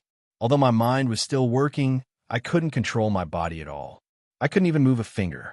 What was even more terrifying was that when he made his move, I didn't have any sense of danger. No wonder when I made my move, the two of them were so calm. It turns out that they already knew this would happen. At this time, Lu Jinyang turned around and smiled at me. He affectionately patted my shoulder and said, "All right, Brother Zhou, let's not mess around anymore. Let's go to your house and have a seat." I stood still, but that black-clothed old man became impatient. He reached out his hand and patted my shoulder. I staggered forward. Just like before, I couldn't control my body at all. I couldn't even speak. I could only walk forward blankly and lead the group of people towards my house. At this time, my parents were already standing at the door. Seeing my distressed expression, they hurriedly ran over and asked me anxiously, "Third child, what's wrong? Are they the people you were talking about?" I really wanted to open my mouth and tell them to run. I also wanted to turn around and fight with Lu Jinyang. However, at this moment, I couldn't move my mouth or my hands.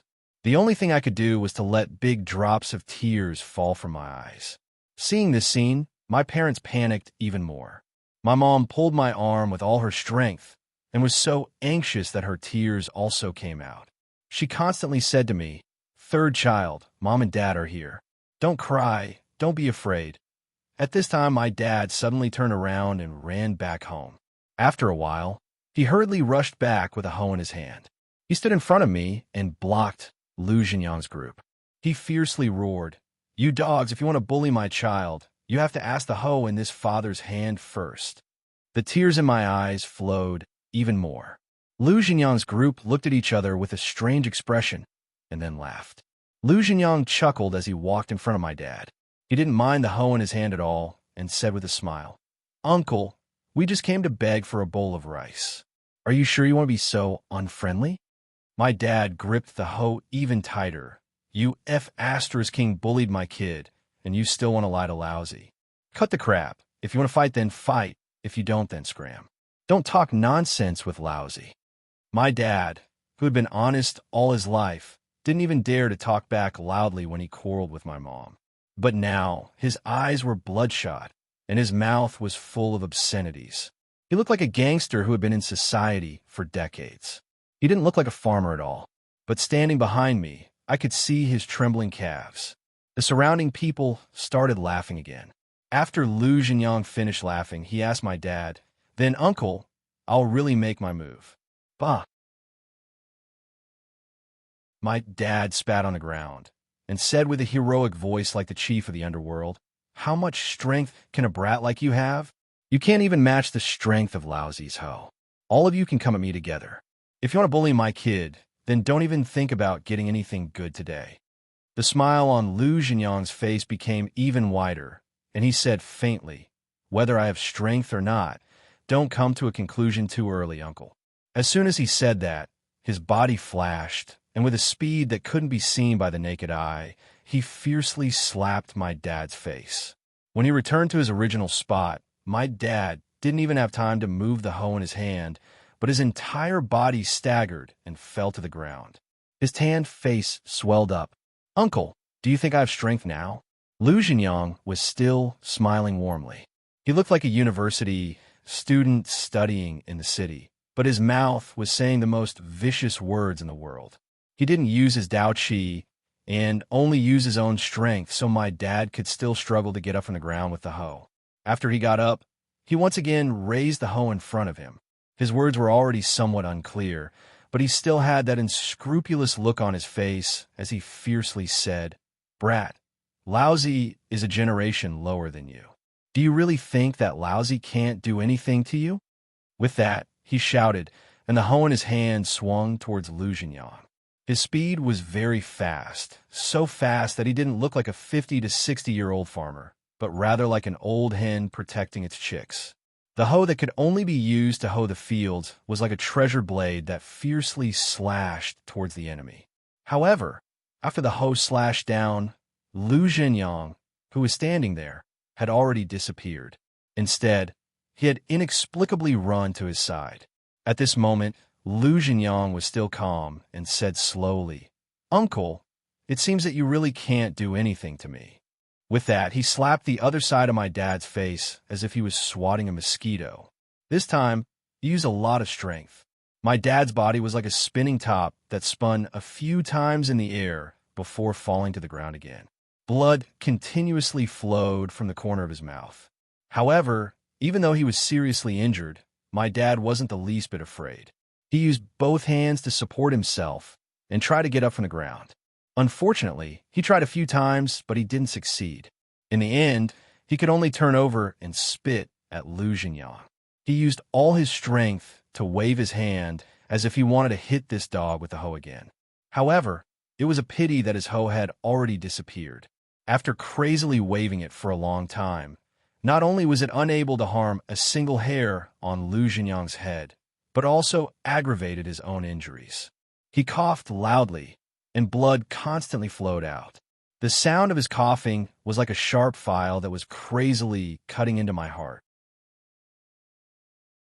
I desperately wanted to use my Dao Qi and chant an incantation. I desperately wanted to rush in front of Lu Zhenyang. Even if I couldn't defeat him, it was fine if I died in his hands. However, I couldn't do it. I couldn't do anything. I couldn't use my Dao Qi, I couldn't chant an incantation, and I couldn't even rush in front of Lu Zhenyang.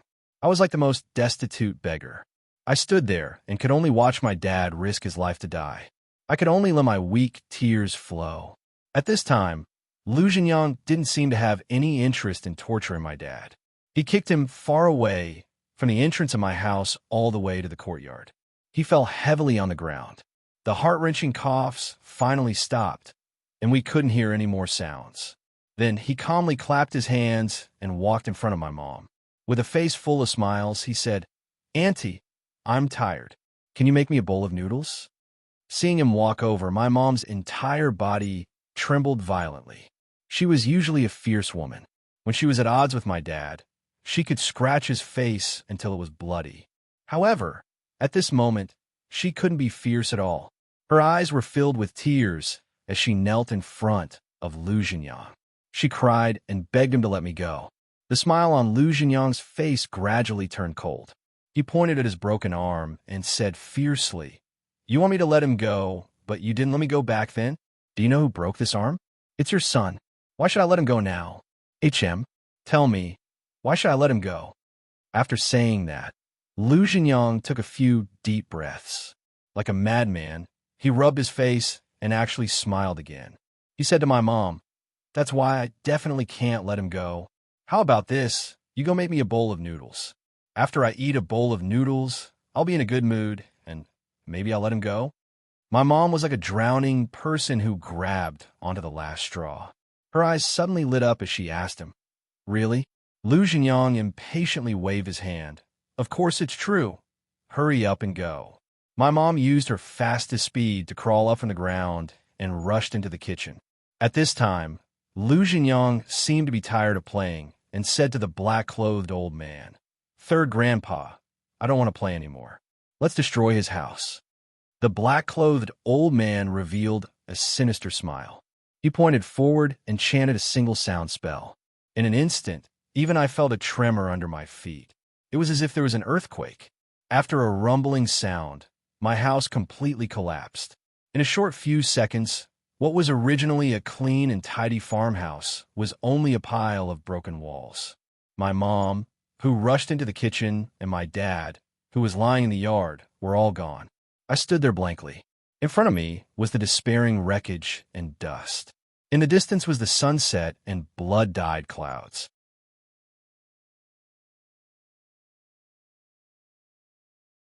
Chapter 171.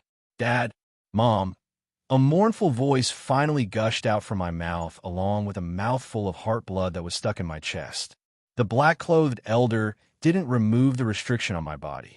The reason why I made a sound was because I had used up all of my Tao energy and the dark green energy to crazily squeeze my heart, causing a mouthful of heart blood to flow out. At the same time that my vocal cords were destroyed, I let out a final scream. However, that was all I could do. After screaming, blood continuously gushed out from my mouth along with a heart-wrenching pain. However, I couldn't feel it all.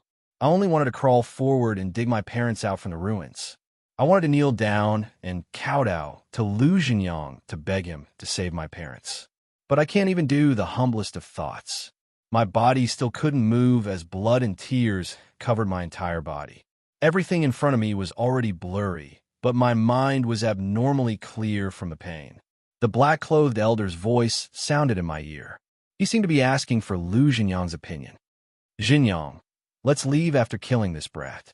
The Metaphysics Society must have received news of this. We shouldn't delay any further. I blankly listened to their judgment of my fate, but there wasn't a single ripple in my heart. Lu Jinyang seemed to be silent for a long time before he finally said with a smile, I suddenly don't want to kill him. My broken arm will accompany me for the rest of my life. How can I let him die so easily? Third grandpa, just cripple his cultivation and let him live on. He can only watch as I advance towards the peak, while he can only live in pain and self-blame for the rest of his life. The black-clothed elder seemed to be frightened by his words. After a slight hesitation, he didn't say anything else. He only walked over and placed his hand on my shoulder. As he moved, a thick and abundant chi of the way entered my shoulder. In the blink of an eye, it reached my meridian of the heavens. After destroying my meridians, the terrifying chi of the way gathered in my 8 extraordinary meridians and violently exploded. Not only did he want to destroy my cultivation, but he also wanted to destroy my talent. The pain in my body didn't affect me in the slightest. After letting out that miserable scream, I was already numb from the pain.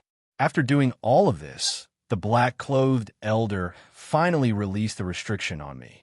After seeing my body softly fall to the ground, he left my side and walked straight to Lu Jinyang's side before saying gloomily, That's enough. Lu Jinyang walked over and squatted beside me. He looked down at me and sighed in pity. Top-tier 4-meridian talent. It's gone just like that. What a pity. At this moment, his voice had already become bored to death, as if he no longer had any interest.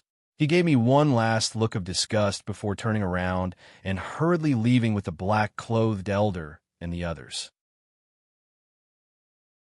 In the bleak winter village, no one knew what method the Liu family had used. Even though they had caused such a huge commotion, none of the neighbors appeared. It was as if no one had noticed what had happened here. After Lu Jinyang and the rest had left, I didn't know how much time had passed before the rumbling sound of an excavator sounded from the surroundings. It seemed that someone was heading over here. Up until now, my mind was still clear and I hadn't fainted. I didn't even hear what Lu Jinyang said before he left, nor did I hear the sound of a car. I only used my hands to support myself on the ground again and again, trying to gather my strength to climb up. However, I failed over and over again. I didn't know how many times I tried, but I finally managed to support myself up with trembling hands. I didn't have the time to climb up, nor did I have the time to check my body. I also didn't have the time to feel the pain in my body. I could only numbly and calmly crawl forward. I didn't know how much time had passed before I finally crawled to the courtyard that was in ruins. I weakly started to move the bricks under my body. The bricks that were as light as paper in my eyes in the past were now as heavy as a mountain. No matter how hard I tried, I couldn't move a single stone. However, I didn't give up. I coughed and gasped for breath as I continued to move towards the ruins. At that moment, a few people wearing workers' uniforms walked to my side. The leader lowered his head to look at me. Then, he frowned and ordered the others, "Take this person away and send him to the hospital. The rest of you, drive the forklift and quickly clean up this place." As soon as he said that, 2 people quickly walked over. Each of them grabbed one of my arms and pulled me up from the ground. Then, they dragged me into a car. At this moment, I finally broke down. I tried to struggle with all my might, but those two ordinary workers were like two heavenly masters to me. They exerted a bit of force with their arms, and all my struggles were suppressed. I finally gave up all hope. I took one last glance at my house that had already turned into ruins. Then my vision turned black, and I fainted. I had a very long dream. In the dream, I turned into a mouse one moment, then into a deity the next. However, most of the time, I saw myself as an angry monkey. I lifted my head to look at the sky and bent down to look at the ground. There was an indescribable brutality in my heart that made me want to tear the world apart. I didn't know how much time had passed when I slowly woke up. I struggled to prop myself up. I found that I was lying on an exquisite bed that had a nice fragrance. Although his body was still a little sore, it was more of a warm and comfortable feeling. I couldn't help but have an illusion that everything that had happened before was just a dream. Lu Jianyang hadn't found me, my parents hadn't died, and my house hadn't turned into ruins. However, when I opened my mouth, I could only make a hoarse and unpleasant sound. Thus, I collapsed on the bed and stared at the ceiling blankly. My tears and snot had already flowed out. At this moment, I couldn't even cry. I was as numb as a marionette. No, not like a marionette. A marionette could still move, but I was lying there, too lazy to move. I was as silent and lonely as a piece of rotten wood. I didn't know when Yi Pianpian had appeared beside me. She held a wooden bowl in her hand. While walking, she stirred the black liquid in the bowl with a spoon. When she raised her head and saw my open eyes, she stopped what she was doing. There was a hint of joy in her cold voice. She asked me, "When did you wake up?" I didn't reply. It seemed that she didn't wait for my answer either. After frowning slightly, she nodded and said, "I almost forgot. Grandpa Lee said that your throat is injured. You won't be able to speak for several months. Lie down and don't move. Drink this bowl of medicine first." Then, she skillfully walked to the bed and sat down. She scooped up a spoonful of medicine and brought it to my lips. It was only now that I could see Yi Pianpian clearly. A thought suddenly popped up in my originally deathly still heart. I abruptly sat up and knocked over the medicinal concoction in Yi Pianpian's spoon, causing her to furrow her brows. However, I didn't care about that. I opened my mouth and mumbled to her for a long time. However, even I couldn't understand what I was saying. In a hurry, I pulled her hand and repeatedly wrote on her palm, "Where are my parents? Are they still alive?" At that moment, I was still very weak. Yi Pianpian didn't even need to use her Dao Qi to easily throw me to the ground. However, she didn't do so. She just frowned even more. I didn't know how many times I wrote, but she finally understood my words. She retracted her hand and said in a low voice, "Zhou Yi, when Grandpa Li and I saw you, you were already in the hospital. We didn't go to your house, but I heard from the worker who sent you there that 2 corpses were found in your yard. At that time, they had already been sent to your local crematorium." I listened blankly. I wasn't excited, nor was I angry. Yes, I had already expected the result. What was there to be angry about? I just returned to my previous silent appearance and laid there again. Then, Yi Pianpian said something to me, but I didn't hear a word clearly. In the end, she suddenly leaned over and grabbed my shoulders with both hands. She shook me and said, "Zhou Yi, wake up. How are you going to take revenge on Lu Jianyang in the future with your dispirited appearance?" Revenge. Take revenge on Lu Jianyang. My deathly still heart only wavered for a moment before returning to its previous state. As soon as I woke up, I sensed the situation in my body. The Dao Qi in the 5 apertures in the heavenly veins had long disappeared.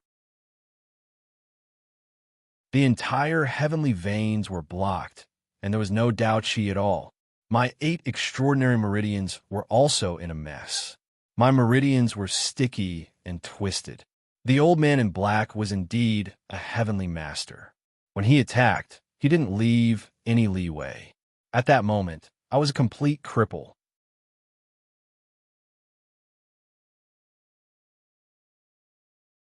Chapter 172. Yi Pianpian's temperament seemed to have changed greatly. She wasn't as cold and arrogant as she used to be. She pressed my shoulder and nagged a lot, but I couldn't even hear a single word clearly. I didn't know how long it had been, but she finally gave up. She let go of my shoulder and stood up with a wooden bowl. She glanced at me in disgust before leaving in a hurry. I thought that she was going to abandon me, but then Yee came over every day with a wooden bowl in her hand and carefully fed me medicine. I didn't complain and didn't even take the medicine. I just lay there numbly, unable to find my direction and struggling like a machine. Yee stuffed something into my mouth and I swallowed it. My mouth was often scalded by the hot medicine, but I didn't feel any pain. Instead, I felt inexplicably comfortable because of the stinging pain. I lived on the bed like a pig. I thought that Yee wouldn't put up with me for too long, but unexpectedly, Yee came over on time every day for a month. Every few days, she would even turn over my body with a look of disgust, even though her actions were rough. Sometimes, she would even throw me off the bed. But inexplicably, the deathly stillness in my heart seemed to dissipate a little. One day, more than a month later, Yee came to my bed again. She didn't hold a wooden bowl as usual, but a piece of clothing and a wooden box. Her expression seemed to be colder than before. She threw the things in her hands on a bed and said to me coldly, "Jo-Yi, I checked you yesterday. Your body has recovered. Although you can't cultivate for the time being, it's not a problem for you to get out of bed and walk. Grandpa Lee originally wanted to help you with the grudge between you and the Liu family, but the Liu family is too deeply involved with the Metaphysics Association. Even Grandpa Lee can't directly take action against the Liu family. So, you have to take revenge with your own hands. Don't think that you can't cultivate after your meridians are blocked. Grandpa Lee checked your body before and said that there's a special power in your body that's helping you repair your body. As long as you work harder, the problem with your meridians will recover sooner or later." Hearing what he said, I suddenly became more spirited. I couldn't believe it. Special power? Is she talking about the dark green power? Who was this Grandpa Lee she was talking about? After thinking for a long time, I remembered that she had told me before that she was the President Li Guang who had given me the fan. At this time, Yee seemed to be silent for a while, and then she continued, "Grandpa Lee also asked me to tell you that the true dragon vein is very helpful for your recovery. As long as you nourish your body with the true dragon vein every day, you can speed up the recovery of your meridians. Besides, if you have the saliva of the true dragon, your meridians will recover immediately after swallowing it." True dragon vein? True dragon saliva? What did she mean by that? Not waiting for me to understand, Yee suddenly grabbed my chest and pulled me up from the bed. Her beautiful face was filled with anger as she shouted at me, "Grandpa Lee doesn't want to tell me this. Tell me the truth. Did you steal the true dragon's vein of the Metaphysics Association?" I opened my mouth and tried to speak, but I didn't know what to say. My mind was in a mess. That old President Lee, he knows that I stole the true dragon's vein?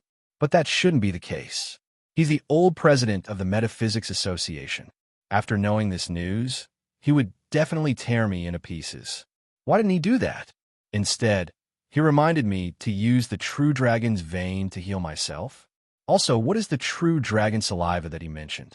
Before I could figure out, Yee threw me back onto the bed and shouted at me, without caring about her image, "You stole the true dragon's vein and destroyed the foundation of the Metaphysics Association. I really don't know why Grandpa Lee still spoils you so much. Also, I'm going to the Fire God Temple with Grandpa Lee tomorrow. I've left the clothes and your things here. I don't care whether you live or die." After saying that, she turned around and walked away angrily. After she left for a long time, I took the clothes and the wooden box back in a daze. I was still thinking about the true dragon's vein. At that moment, I suddenly saw a small note on the wooden box. There was a line of words written on it. "Third child, take your revenge slowly.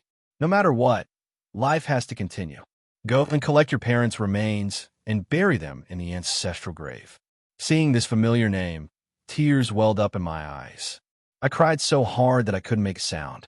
I laid there and cried. After a long time, I calmed down a little.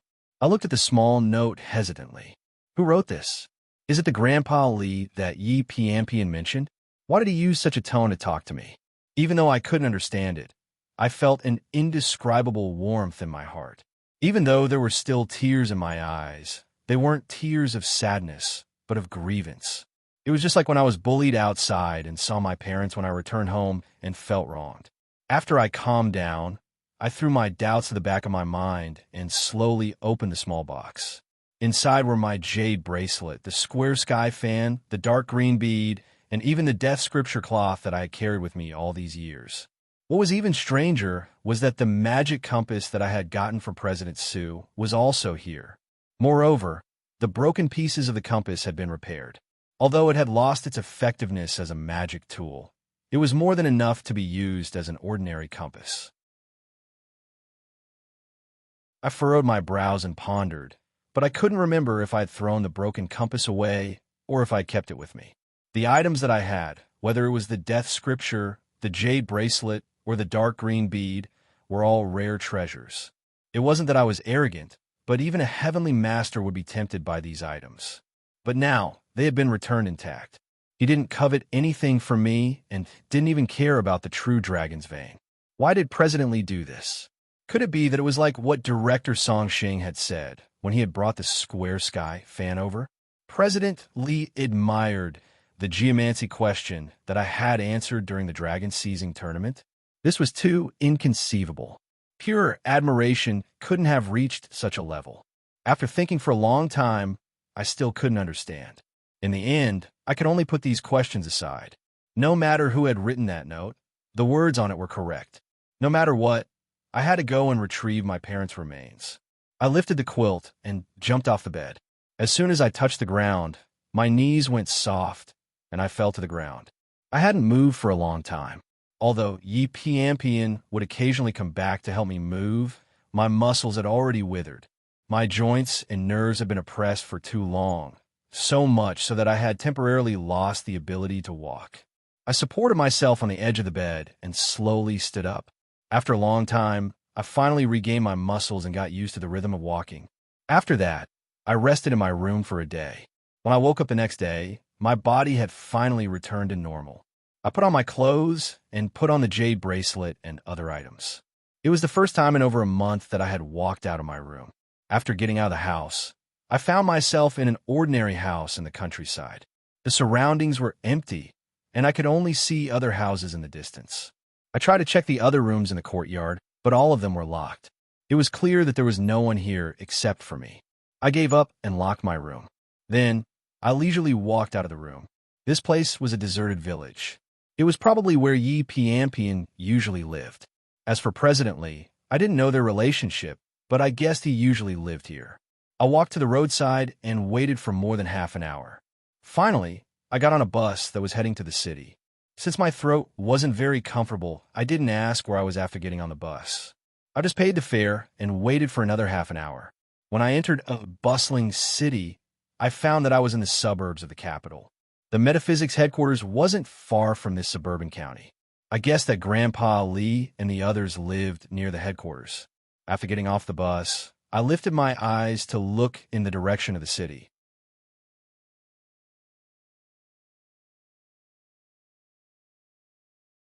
Chapter 173. Revenge, to the current me, was simply an extravagant hope. However, unlike before, my heart was no longer in a dead silence. Instead, there was a glimmer of hope, even though this hope came without any reason. Perhaps it was because Grandpa Lee said that I could recover my cultivation. Although I couldn't see any hope of my meridians recovering, I had an inexplicable trust in Grandpa Lee. Even my confidence had recovered. Next, I looked in the direction of the Liu family's residence one last time before suppressing all the thoughts in my heart. I hurried to the long-distance bus station to return home. On the way, I closed my eyes and silently mobilized my Tao energy. However, I couldn't sense the Tao energy that I used to be able to move freely. In a flash, I seemed to have returned to the state I was in when I first sensed the Tao energy. However, I wasn't impatient and continued to explore. In the past month, my temperament had already been worn down. When the bus arrived in Shaanxi, I was still sensing the Tao energy when I suddenly heard Tong Tong's voice in my mind. She seemed to be very happy and said to me in a sweet voice, "Brother, I'm awake." It's been so long, but you didn't miss me? I was slightly stunned. Ever since we joined hands to deal with the Jing Gui, Tong Tong said that she had used up her heavenly Yin energy and needed to sleep for a period of time. Who would have thought that she would sleep until now? So, she didn't even know what had happened before? My furrowed eyebrows relaxed. It was a good thing that Tong Tong didn't know. She was a pure girl. Although she had seen many despicable and malicious things after following me for so many years, those things added up couldn't compare to Lu Jinyang's evil deeds. It was a blessing that Tong Tong didn't see it at that time. However, Tong Tong quickly noticed that something was wrong with me. She hurriedly asked me what happened. I naturally didn't tell her much. I just said that I was injured by a heavenly master, which was why I ended up in this situation. Tong Tong was very angry after hearing that. She said that she would take revenge for me. However, she quickly became discouraged and said in a sweet voice, "My heavenly Yin energy has only recovered a little. If I want to cultivate to the level where I can defeat a heavenly master, I'm afraid that it will take another 4 to 5 years." Her words shocked me. Cultivating to the level of a heavenly master would only take 4 to 5 years. If this were to spread, the people in the Metaphysics Association would be scared to death. Let alone 4 to 5 years. They wouldn't even have the confidence to do it in 40 to 50 years. But Tong Tong was still not satisfied. I helplessly told Tong Tong that if she could really reach the heavenly master's realm in 4 to 5 years, her speed would be frightening. She didn't need to be discouraged. However, Tong Tong immediately replied, "But it's not enough. I can see your meridians. Big brother, it seems that you won't be able to cultivate in the future. The person who injured you is really hateful. But big brother, don't worry. Tong Tong will definitely speed up her cultivation in the future to protect big brother." I didn't know if it was because I had been too pretentious recently, but when I heard Tong Tong's words, I felt a lump in my throat. When I woke up on Yi Piampian's bed, my only thought was to die. At that time, I felt that I had no one left in this world. I didn't have any family, and I didn't have any kinship. Living was no different from dying. But now I didn't think that way. Whether it was Tong Tong, Grandpa Li who left me the note and didn't care about the true dragon's vein, or even Yi Piampian, they were all people who cared about me. They all made me feel warm. I sniffled and said to Tong Tong with a smile, "Don't worry. Actually, big brother can still cultivate." A grandpa told me that as long as I use the true dragon's vein to nourish it for a few days, my meridians will recover to their original state. Speaking of this, I suddenly remembered the true dragon saliva that Grandpa Li had mentioned. I had thought about it carefully on the way here. When I was in the cave of the true dragon's vein, I had seen a small drop of milky white liquid floating below the mouth of the true dragon's vein. Although I was amazed at that time, I didn't pay much attention to the drop of liquid because of the mystical nature of the true dragon's vein. Even when I took the true dragon's vein, I didn't pay much attention to the drop of liquid. Later on, the true dragon's vein stayed in the jade bracelet. Although I could absorb the dragon energy from it, I couldn't take the true dragon's vein out. As for whether the drop of liquid entered the jade bracelet with the true dragon's vein, I was even more confused. Fortunately, Tong Tong stayed in the jade bracelet. She should know the answer. I hurried to describe the drop of liquid to Tong Tong. "Have you seen it before?" I thought that she would have to think for a while, but she nodded immediately. "Yes, I have." I was excited. According to Yi Piampian, after taking the true dragon saliva, my meridians would recover to their original state immediately. With that thought, I asked Tong Tong, "Can you take that drop of liquid out of my body?" Tong Tong sounded aggrieved. That drop of liquid has a lot of yang energy. Even her heavenly Yin energy will be corroded when it gets close to that drop of liquid. Usually, when she stays in the jade bracelet, she has to avoid that drop of liquid. Now, I can't take it out. I had heard about heavenly Yin energy from Tong Tong. It was the unique Yin energy of her heavenly ghost infant. In terms of power and quality, it was much stronger than ordinary Yin energy. It was also the power of a heavenly ghost infant. However, I didn't expect that even Tong Tong's heavenly Yin energy couldn't get close to that drop of liquid. What should I do? With that thought, I couldn't help but feel upset. Tong Tong could feel my mood. She apologized to me as if she had done something bad. I felt sorry for her and tried to comfort her for a long time. However, Tong Tong was still a little disappointed. She didn't want to talk to me anymore. I want to go back and cultivate. Then, she didn't say anything. At this moment, the car arrived at our county. I got out of the highway and took a taxi to the crematorium in our county. According to Yi Pian, my parents had been sent to the crematorium. Although many days had passed, if no one had claimed their ashes, they would still be there. When I arrived at the crematorium, I asked the security guard at the entrance. He confirmed that the crematorium would take care of the crematorium if no one claimed their ashes. Then, I hurried to the crematorium. Under the security guard's guidance, I found Director Liu, who was in charge of this crematorium. Director Liu was a fat, middle-aged man. From his appearance, I could tell that he was a rich man. I had always heard that the crematorium was a good place. Even the cleaners could get a bonus of more than 100,000 renminbi at the end of the year. Looking at Director Liu's appearance, it seemed the rumors were true. When he saw me, Director Liu smiled and asked me to sit down. Then, he said in an evasive tone, "The crematorium receives a lot of unclaimed remains every day. It's not easy to find them. Moreover, these are from a few months ago. It will take a long time just to look through the files."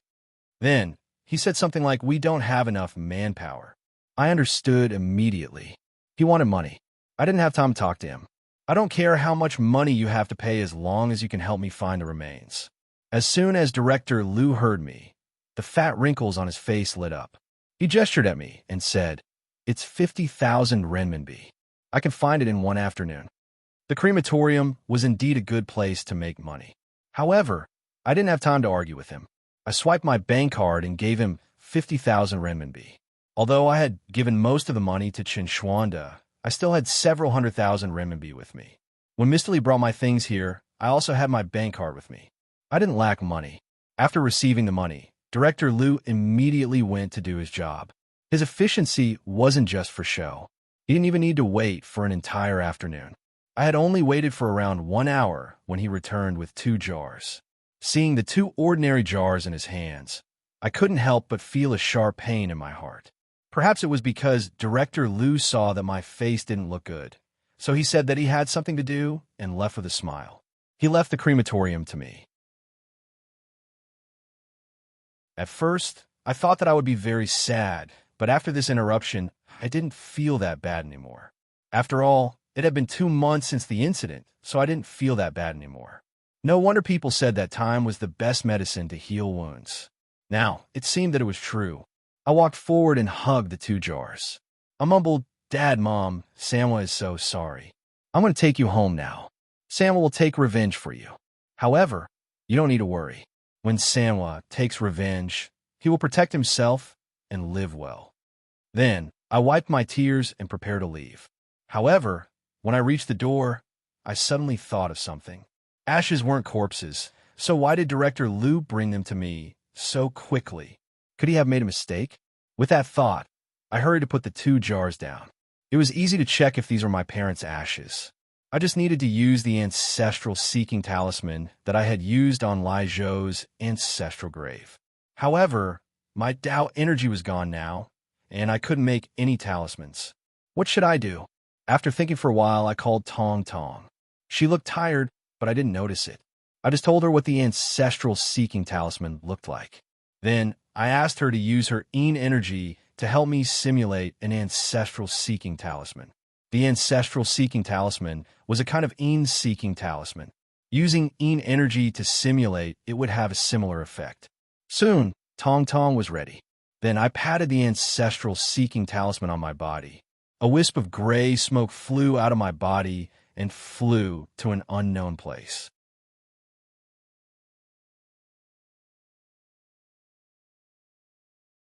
Chapter 174. In that instant, I couldn't help but feel angry. People said that the crematorium was rich and that they could earn money from the dead. I didn't have any problem with that. However, they were making money and deceiving people at the same time.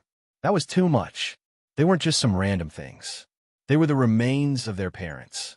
They had received a lot of money, but they had to bring back the remains of a stranger. They had to worship them every year. What was wrong with them? Moreover, in feng shui, the remains of one's parents symbolize the luck of one's ancestors. If they brought back the wrong remains, how could they still have the blessing of their ancestors?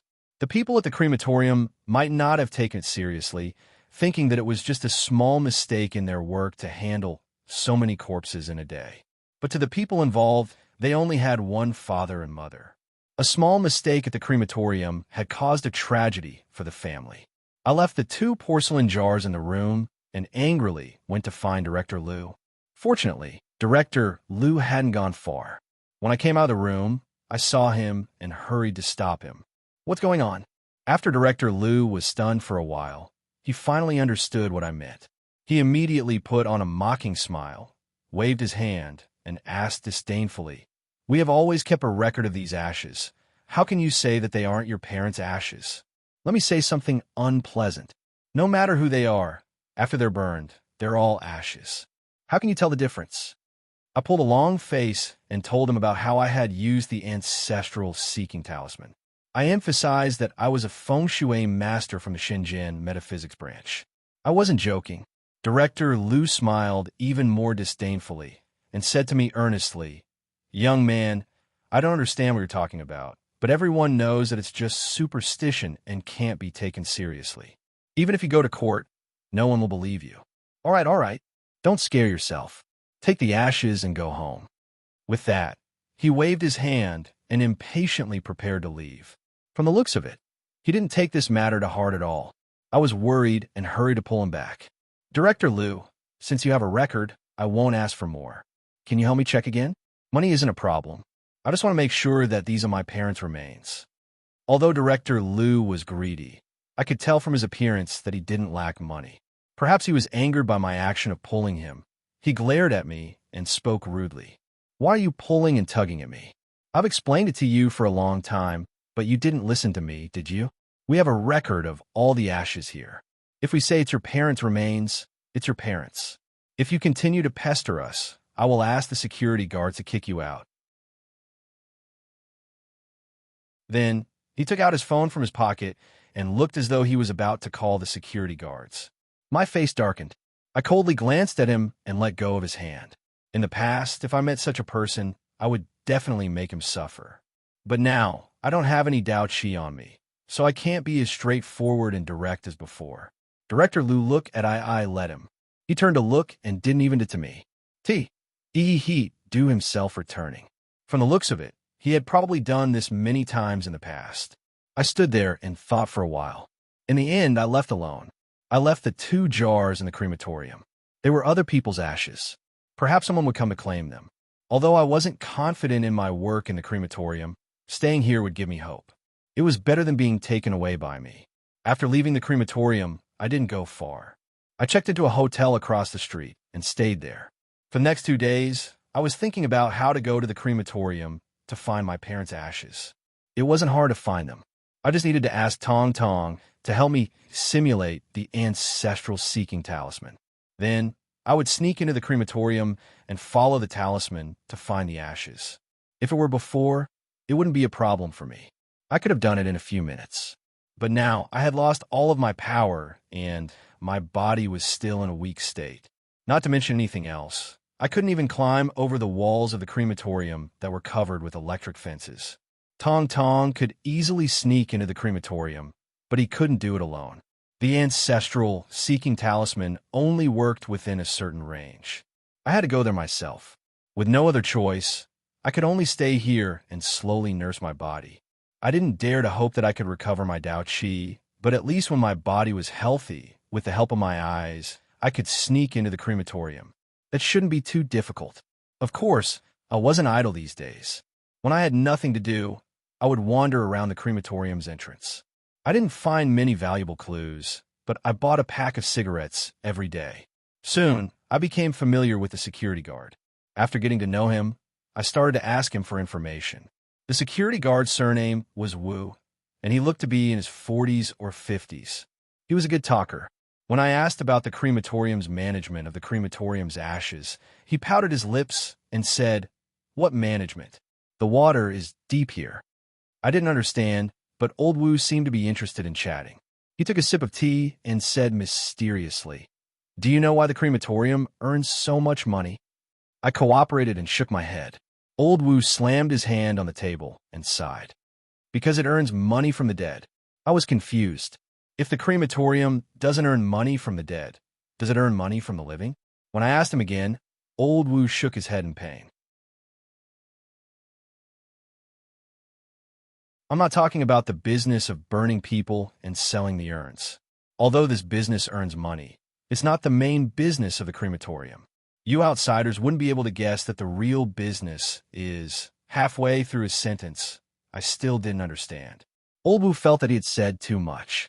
He abruptly shut his mouth and took another sip of tea. "Forget it.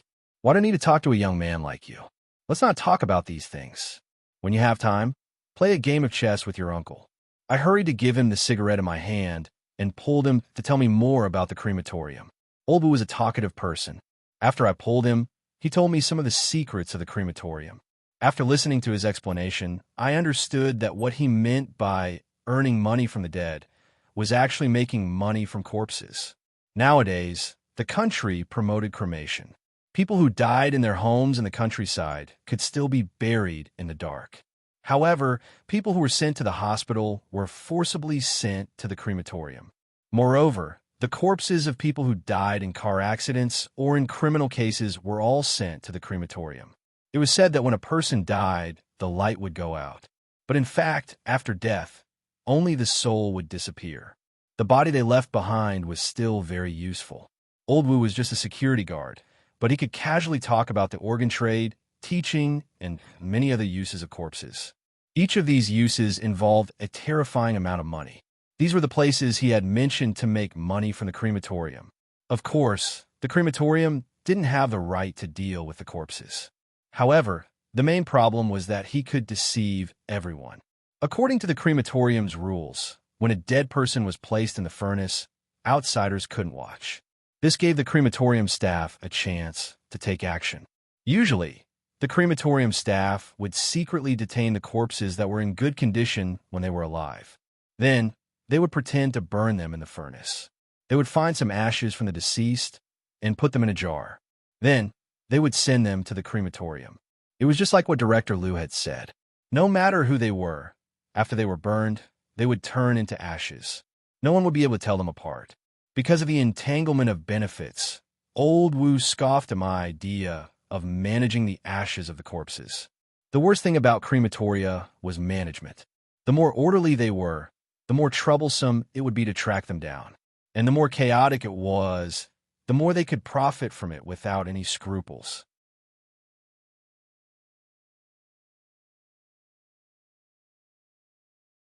Chapter 175. After hearing Old Wu's words, I couldn't help but be shocked. Director Liu's attitude of accepting money and messing around had already infuriated me. I never would have thought that compared to the truth behind the scenes, what I encountered was nothing. After receiving money, not only would they not give you the corpses of your relatives, they would even sell the corpses away. They would either remove the organs or sell them to a medical school for students to dissect. If the relatives of these corpses knew what had happened, they would probably want to burn down the crematorium. I was in this state right now. It was like my heart was on fire, and I only had one thought in my mind. Did they sell my parents' corpses and ruin them? My eyes turned red as I thought about it. I couldn't wait any longer. I forced myself to calm down. After thinking about it, I said to Old Wu, "Uncle Wu, do you have a way to bring me inside?" Old Wu was stunned at first. Then he asked me, "Why do you want to go inside?" Then, he seemed to have understood something. He stared at me and asked, "Kid, did you just get a family member sent here?" I didn't say anything, but I couldn't hide my expression at all. Old Wu jumped up from his chair as if he was stung by a scorpion. He waved his hands at me and said, No. No matter what you say, it won't work. Kid, why don't you think about it? There are so many benefits here. Is it something a normal person can get involved with? The people here all have eyes and ears. If you barge in carelessly, I can guarantee that you won't even know how you died." After saying that, he even took a few steps back as if he wanted to show that he wouldn't help. However, after taking a few steps, he couldn't bear it anymore. He turned around and advised me, "Kid, Let me give you a piece of advice. The weak can't beat the strong. Just pretend that you don't know about this. No matter what, the living are more important than the dead. I stood there and didn't say anything, but my face was extremely gloomy. Old Wu clearly knew the severity of the situation. That's why he had such a big reaction. If it was before I lost my powers, no matter how scary his words were, I wouldn't care. But now, it seems that entering the crematorium isn't as easy as I thought. However, I didn't want to wait any longer. It had been 2 months since my parents' corpses were sent here. If something really happened, I wouldn't have the time to hesitate. With that in mind, I decided not to think too much about it. Since sneaking in wasn't going to work, I might as well take this path. I wanted to barge in openly. It was true that my body hadn't recovered, but I still had Tong Tong. She was an Een soul with the power of a ghost king. If she wanted to charge into the crematorium, how many people could stop her? Although this might cause some trouble in the future, I didn't mind it. It was nothing more than someone investigating me and then investigating the Metaphysics Association. If old President Lee insisted on protecting me, what could he do in the end?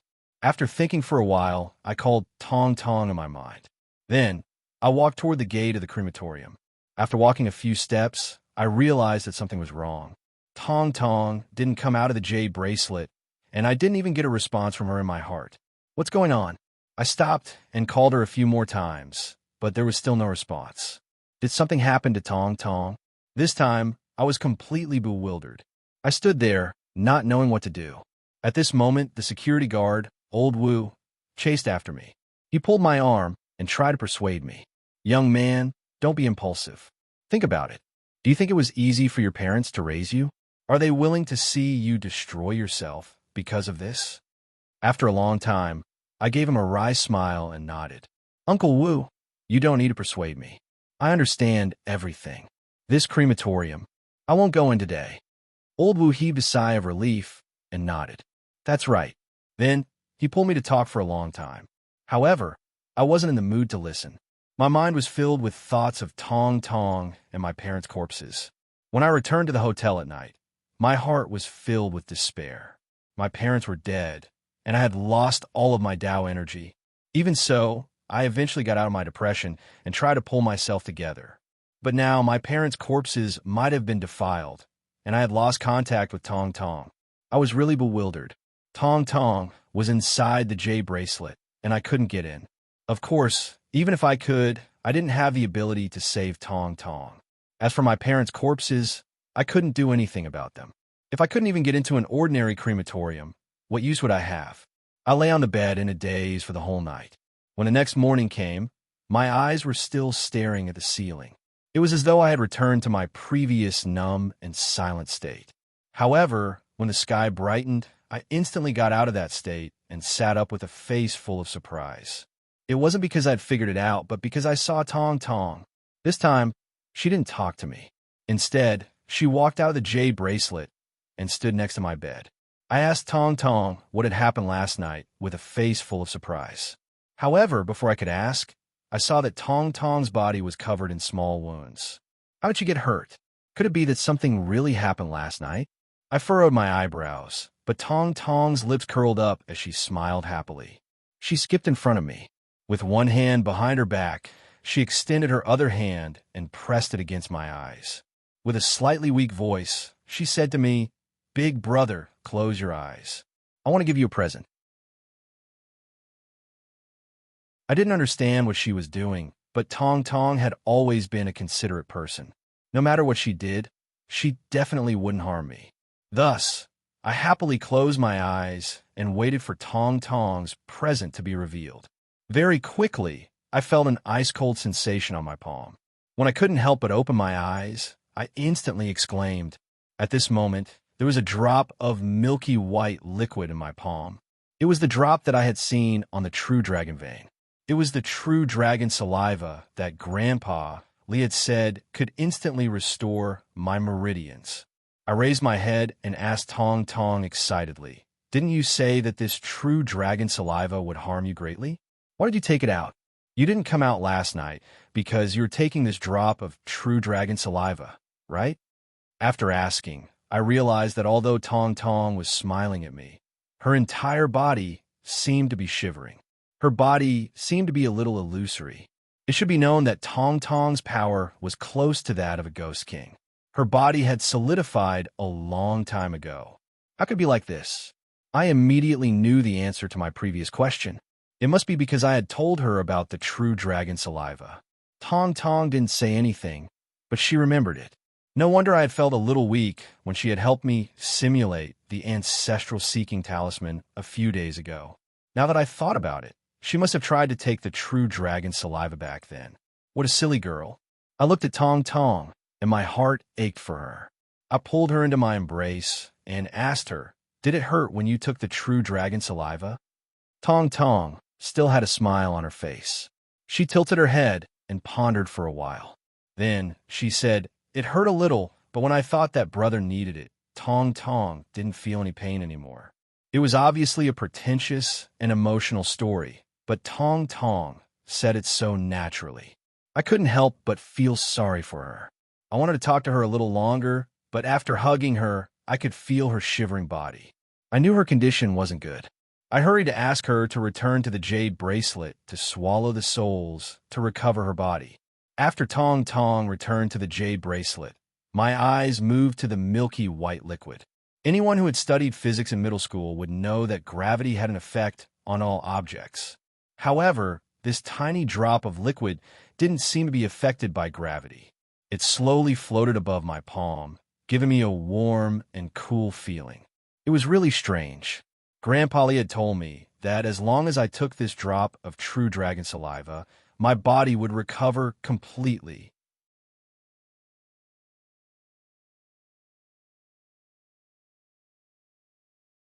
Chapter 176. This true dragon saliva was very strange.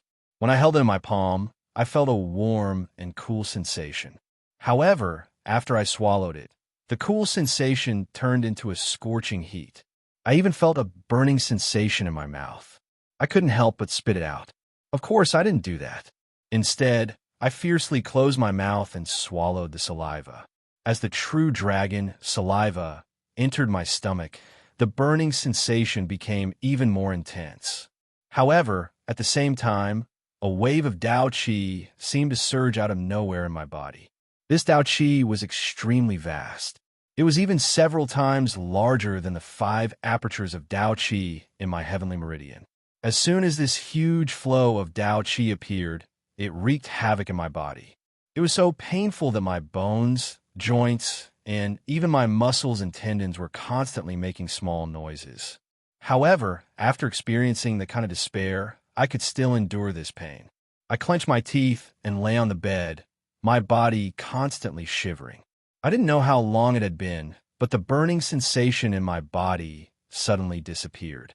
It left as quickly as it had come. After that, the intense pain also disappeared. What replaced it was a warm and comfortable feeling that came from the cracks in my bones. I lay there and didn't want to move at all.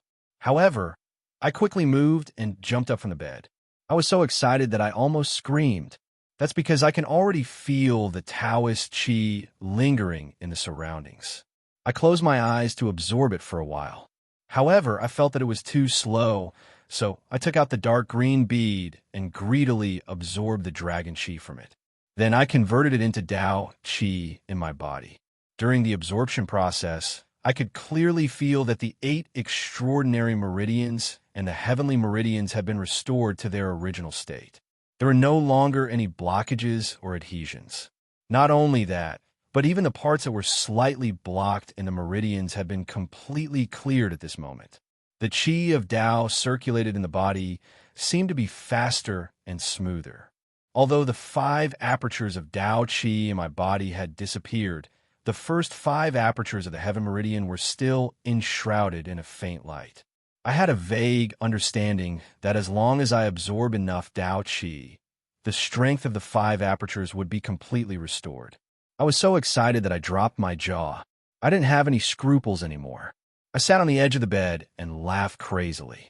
Back then, when I was lonely and desperate, I would never have thought that in just 2 months, the mountain that almost made me collapse and seek death would be pushed away so easily.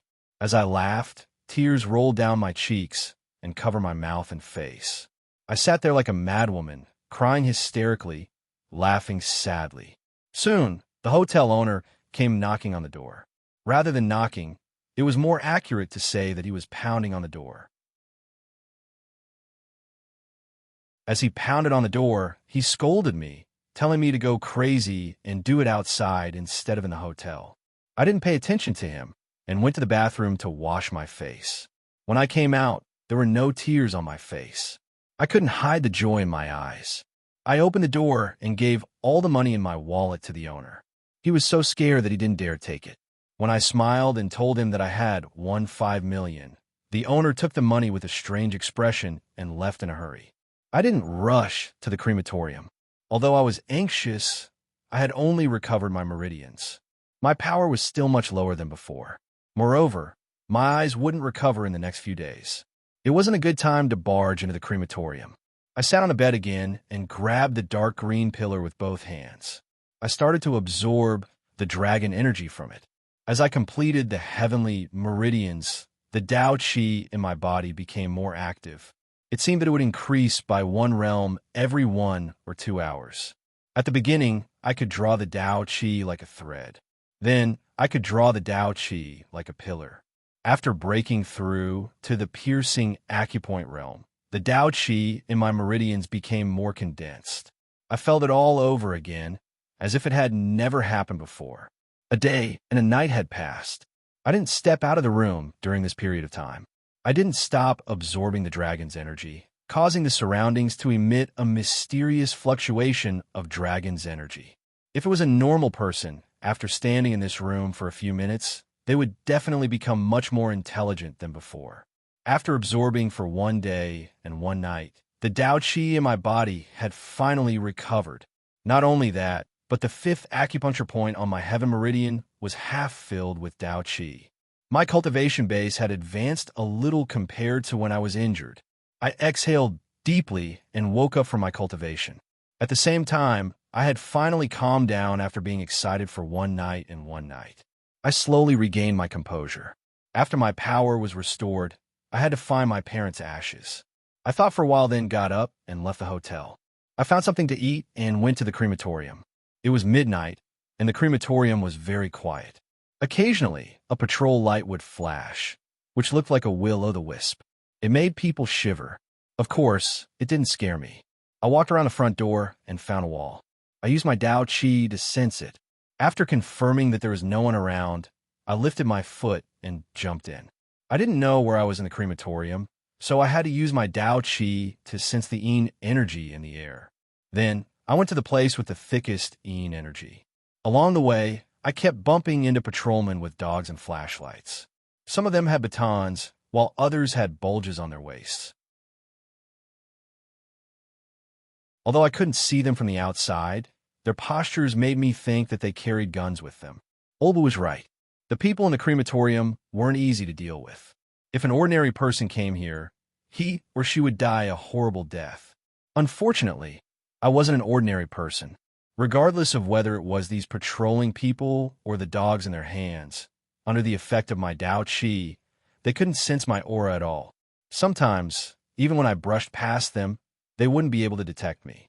As I walked, I soon arrived at a huge warehouse. Before I even entered, I could feel a chill just by standing at the entrance. This place was where the crematorium stored the corpses. The thickening energy here had been accumulating for a long time. It had transcended a certain realm and turned into a bone-chilling cold. The temperature here was at least 7 or 8 degrees lower than in other places. I stood there and observed. Soon, I found that there were guards at the entrance of the warehouse. What surprised me even more was that I actually discovered a faint fluctuation of Tao Qi from the 2 people who were on duty. They were from the metaphysics world. Although they were just 2 geomancy masters at the early stage of the dragon-seeking realm and at the qi drawing flow like Silk Realm, I was still shocked. As a feng shui master, especially those who had already reached the geomaster realm, although they were not considered much in the world of metaphysics, in the world of ordinary people, no matter what, they would still be at the level of a feng shui master. As long as these people were willing, it was hard to say if they were rich, but their income would definitely not be small. But now, two geomancy masters at this level were guarding this warehouse. How big of a business does the crematorium have? How would they hire these kinds of people? I suppressed the doubts in my heart and observed for a while. After confirming that there was nothing wrong, I slowly walked out. When I was in front of the two people, I waved my hands. The two of them didn't have time to react and instantly fainted. "That's right," I said with a smile, "that's right." Then, I found a key and opened the warehouse door. After the door was opened, a cold and sinister aura came. However, I circulated my Tao Chi and dissolved it instantly. It was worthy of being the crematorium's cold warehouse. I lifted my head and saw many rows of corpses. All of them had ferocious eyes. I didn't know how long they had been dead. Although I had seen many dead people in the past few years, I still felt uncomfortable. I moved my eyes to the side and carefully closed the warehouse door. Then, I took out the ancestral seeking talisman to find my parents' ashes. However, right at this moment, I felt another wave of Tao Chi. This wave of Tao Chi was much stronger than the two people outside the door. It was at least at the acupuncture realm. The acupuncture realm was different from the dragon-seeking realm. With the acupuncture realm, one could be considered a mid-level character in the metaphysics world. The previous two dragon-seeking realm experts could be said to be the crematorium's helpers. However, when the acupuncture realm expert appeared, my first thought was that the metaphysics world was involved in the conspiracy behind the crematorium. My heart tightened. I didn't dare to use the ancestral seeking talisman for the time being. I quietly sensed the direction of the Tao Chi wave.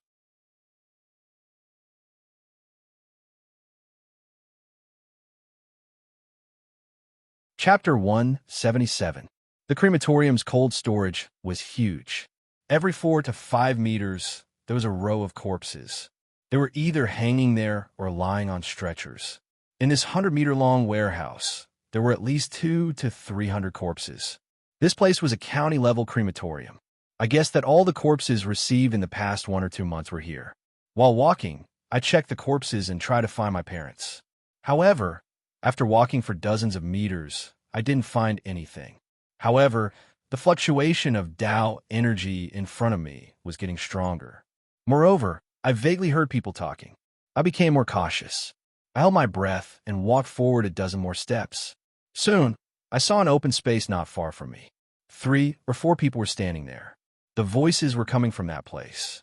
I looked around and saw a row of hanging corpses not far from that open space. I hurried to go there and pulled apart some of the corpses' legs. Then, I hid my body and peeked through the gap between the legs. There were 4 people standing there. One of them was Director Liu, whom I had met a few days ago. He stood on the left side of the open space. Next to him were 2 young men wearing the crematorium's uniform. They seemed to be Director Liu's subordinates. On the other side of the open space stood a skinny young man. He looked about the same age as me. The fluctuation of Tao energy I had sensed earlier came from him. As I got closer, I could clearly feel that his cultivation base was at the early stage of the pressure point realm, which was around 1 to 2 apertures. In addition to the fluctuation of Tao Chi, I could also feel a very strong Yin Chi on his body. This Yin Chi wasn't the pure Yin Chi that Tong Tong had. Instead, it had an evil feeling. It was a bit like the elder of the ghost-raising sect, Liang Kaixiong, whom I had met before. In addition to these 4 people, there were 10 corpses neatly arranged on the ground not far from their feet. All of them were tightly wrapped in body bags. At this moment, the fat Director Liu was smiling at the young man with a gloomy face. "Mr. Wei, the 10 corpses you pointed out are all here. Do you want to take a look?" The young man's face was expressionless as he coldly shook his head and said, "No need. I have already checked. You can send these bodies to the car outside, and then you can leave." After that, the young man casually glanced at the corpses, then pushed open a small door not far from him and left the warehouse. Then, Director Liu directed 2 of his subordinates to move the 10 corpses one by one to a freight truck outside. I thought for a while and understood. The young man with the surname Wei had the evil aura of the ghost-raising sect. He must have practiced some evil technique that required corpses. That was why he came to the crematorium to buy it. I had little to do with it. I stared for a moment to make sure my parents were not among the 10 bodies, and then I slipped back to the back. When a young man was here, I was worried that he would notice that I had used the ancestral seeking talisman. Now that he had left the cold storage, I didn't have to worry anymore. I walked to a place where Director Liu and the others couldn't see me and took out the ancestral seeking talisman that I had prepared. After receiving the Dao Qi, I patted it on my body.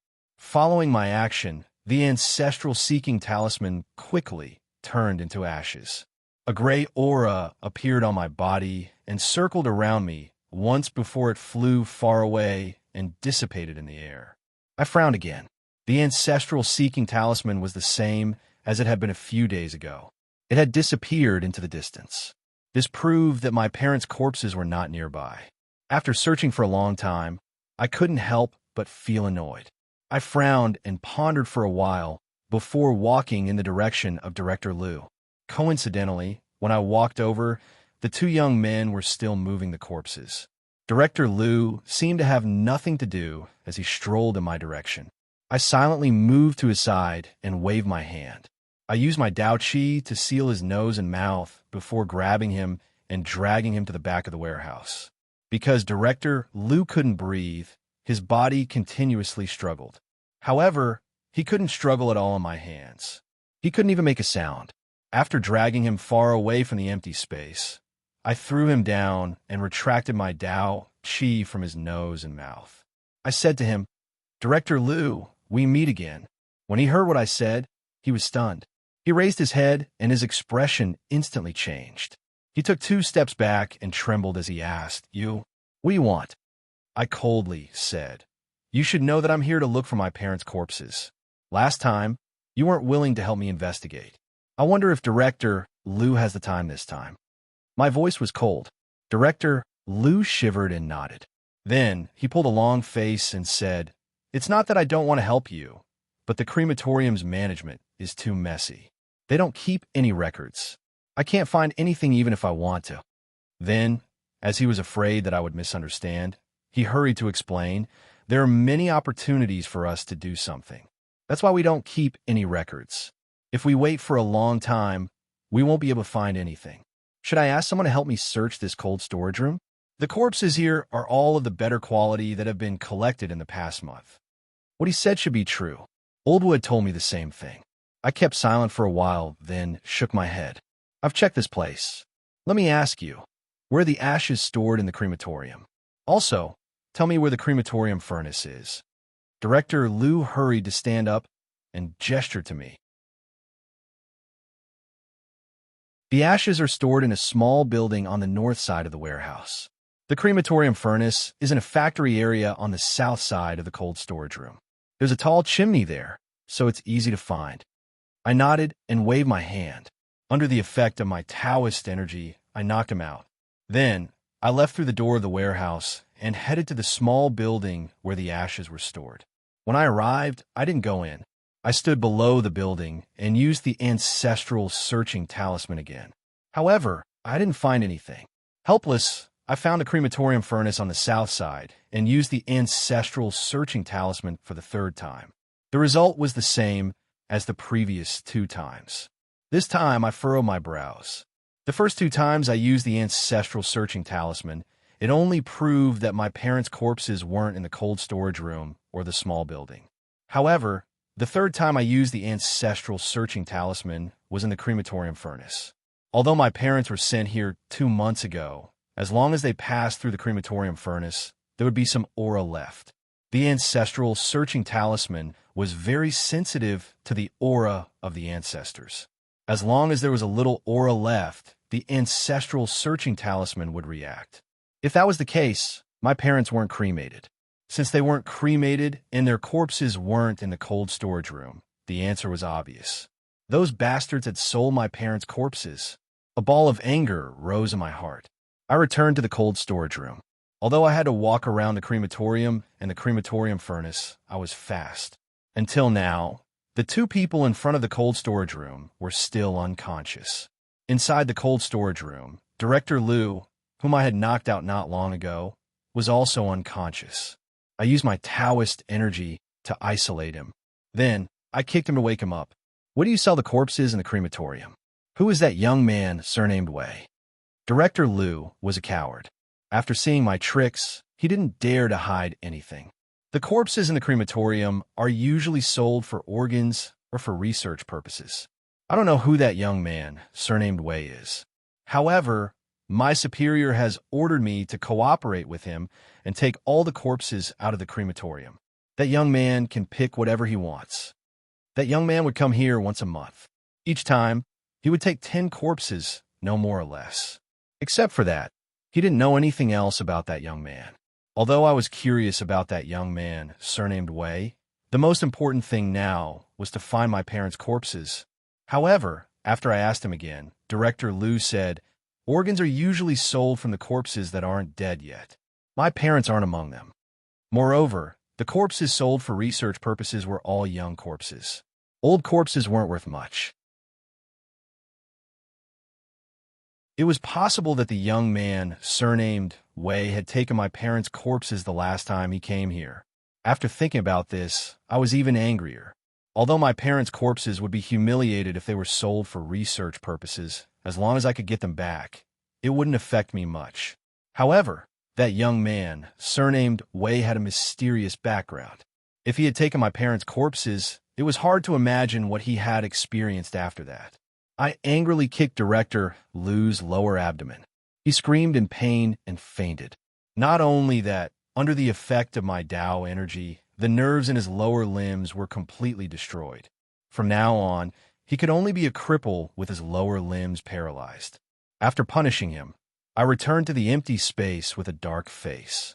At this moment, the 2 young subordinates of Director Liu had just finished moving the corpses. They were looking for Director Liu. I walked over and used my Tao energy to break one of their legs. Then, I walked out of the other door and found the truck parked outside. The truck was starting to move. It seemed it was about to leave this place. Moreover, I could sense that the man, surnamed Wei, was in the front compartment. After thinking for a while, I walked forward and carefully opened the latch at the back of the truck. Before the truck started to move, I opened the door and jumped in. If it was possible that this man, surnamed Wei, had taken my parents' corpses, I would go with him. I wanted to see who he was. After entering the truck, it was just as I had expected. There were no guards inside. There were only 2 rows of corpses. I wanted to find a place to sit, but when I lifted my head to take a look, I was stunned. No matter what I had seen with my own eyes, or what Director Liu had told me, this man, surnamed Wei, had taken 10 corpses. However, there were 11 corpses in the truck. How could there be one more?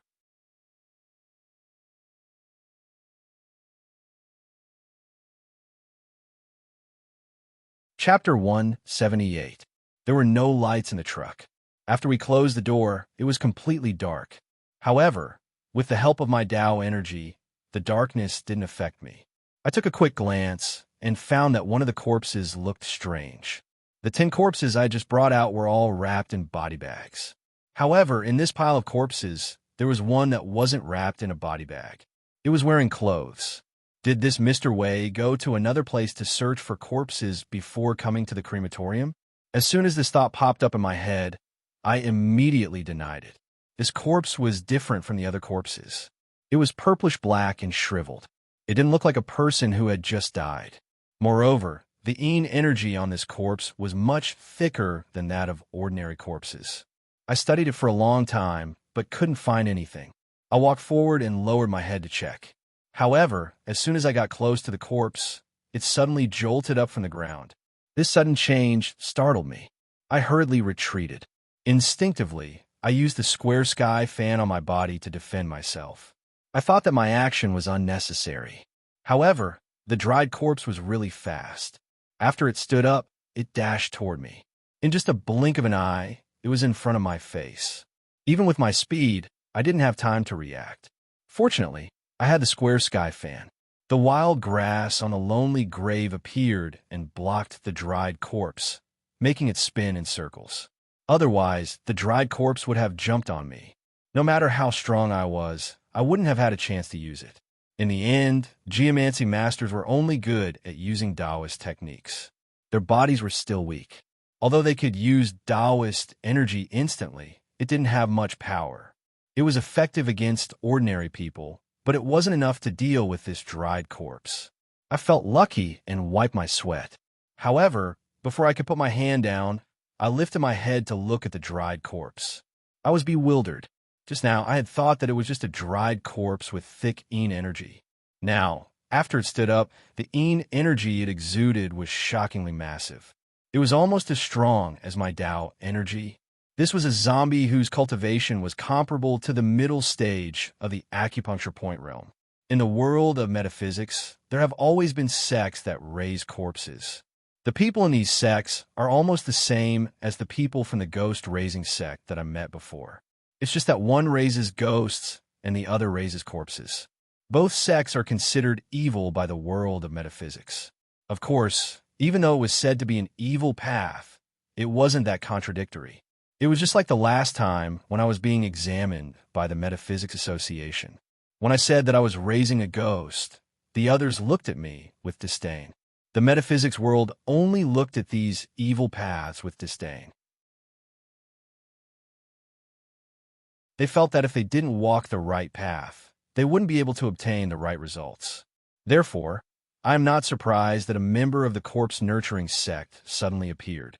However, it is said that the members of these sects are struggling at death's door in some borderlands, just like the ghost-nurturing sect's headquarters in Hong Kong. When did the corpse-nurturing sect come to our Central Plains? Even though I was puzzled, this wasn't the time to think about it. As I channeled my Tao energy into the square heaven fan, I conjured the earth overturning seal with both hands. Although the earth overturning seal was specialized in suppressing ghosts, zombies and ghosts both belonged to the yin attribute. It was quite useful against zombies. With the completion of the last movement of my hands, the Tao Qi changed and finally condensed into a mysterious pattern. It slowly separated from my hands and formed a huge Tao Qi light seal on my fingertips. It soared into the sky and directly smashed towards the zombie. When I first used the earth overturning seal, it consumed a lot of Tao energy.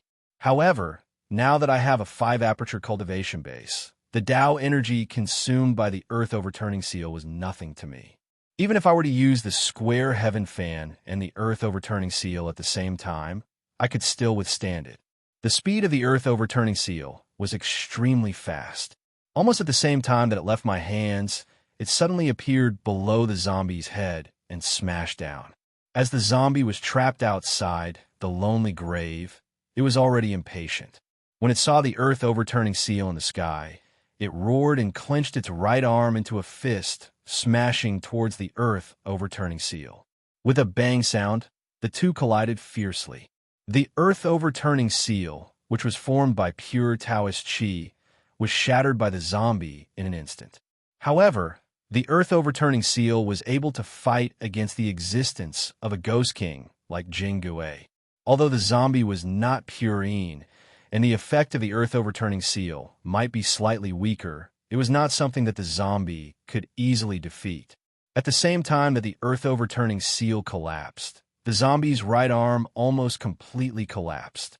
The dried flesh exploded like pieces of rocks, even creating small holes in the metal walls around the truck. The earth overturning seal had replaced one of the zombie's arms, but it had also stimulated its ferocious nature.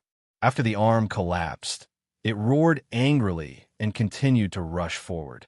Although the square heaven fan's lonely grave painting could temporarily block it, the Tao energy in my body was flowing faster and faster. I sneered and immediately chanted another mysterious incantation. At the same time, I made another hand seal. This time, I used the pure Yang divine incantation, which was as famous as the divine golden light incantation. It was one of the 8 great divine incantations of Taoism. The difference between the divine golden light incantation and the divine golden light incantation was that the pure Yang divine incantation was an offensive divine incantation. When combined with the pure Yang hand seal, it could condense the pure Yang karmic fire, which was extremely destructive to all and evil beings. Due to its extraordinary power, this divine incantation could only be used when one reached the middle stage of the pressure point technique. Speaking of which, this was the first time I'd used it. After 2 simple hand seals, the first ray of pure yang golden light suddenly appeared from the gaps between my index and middle fingers.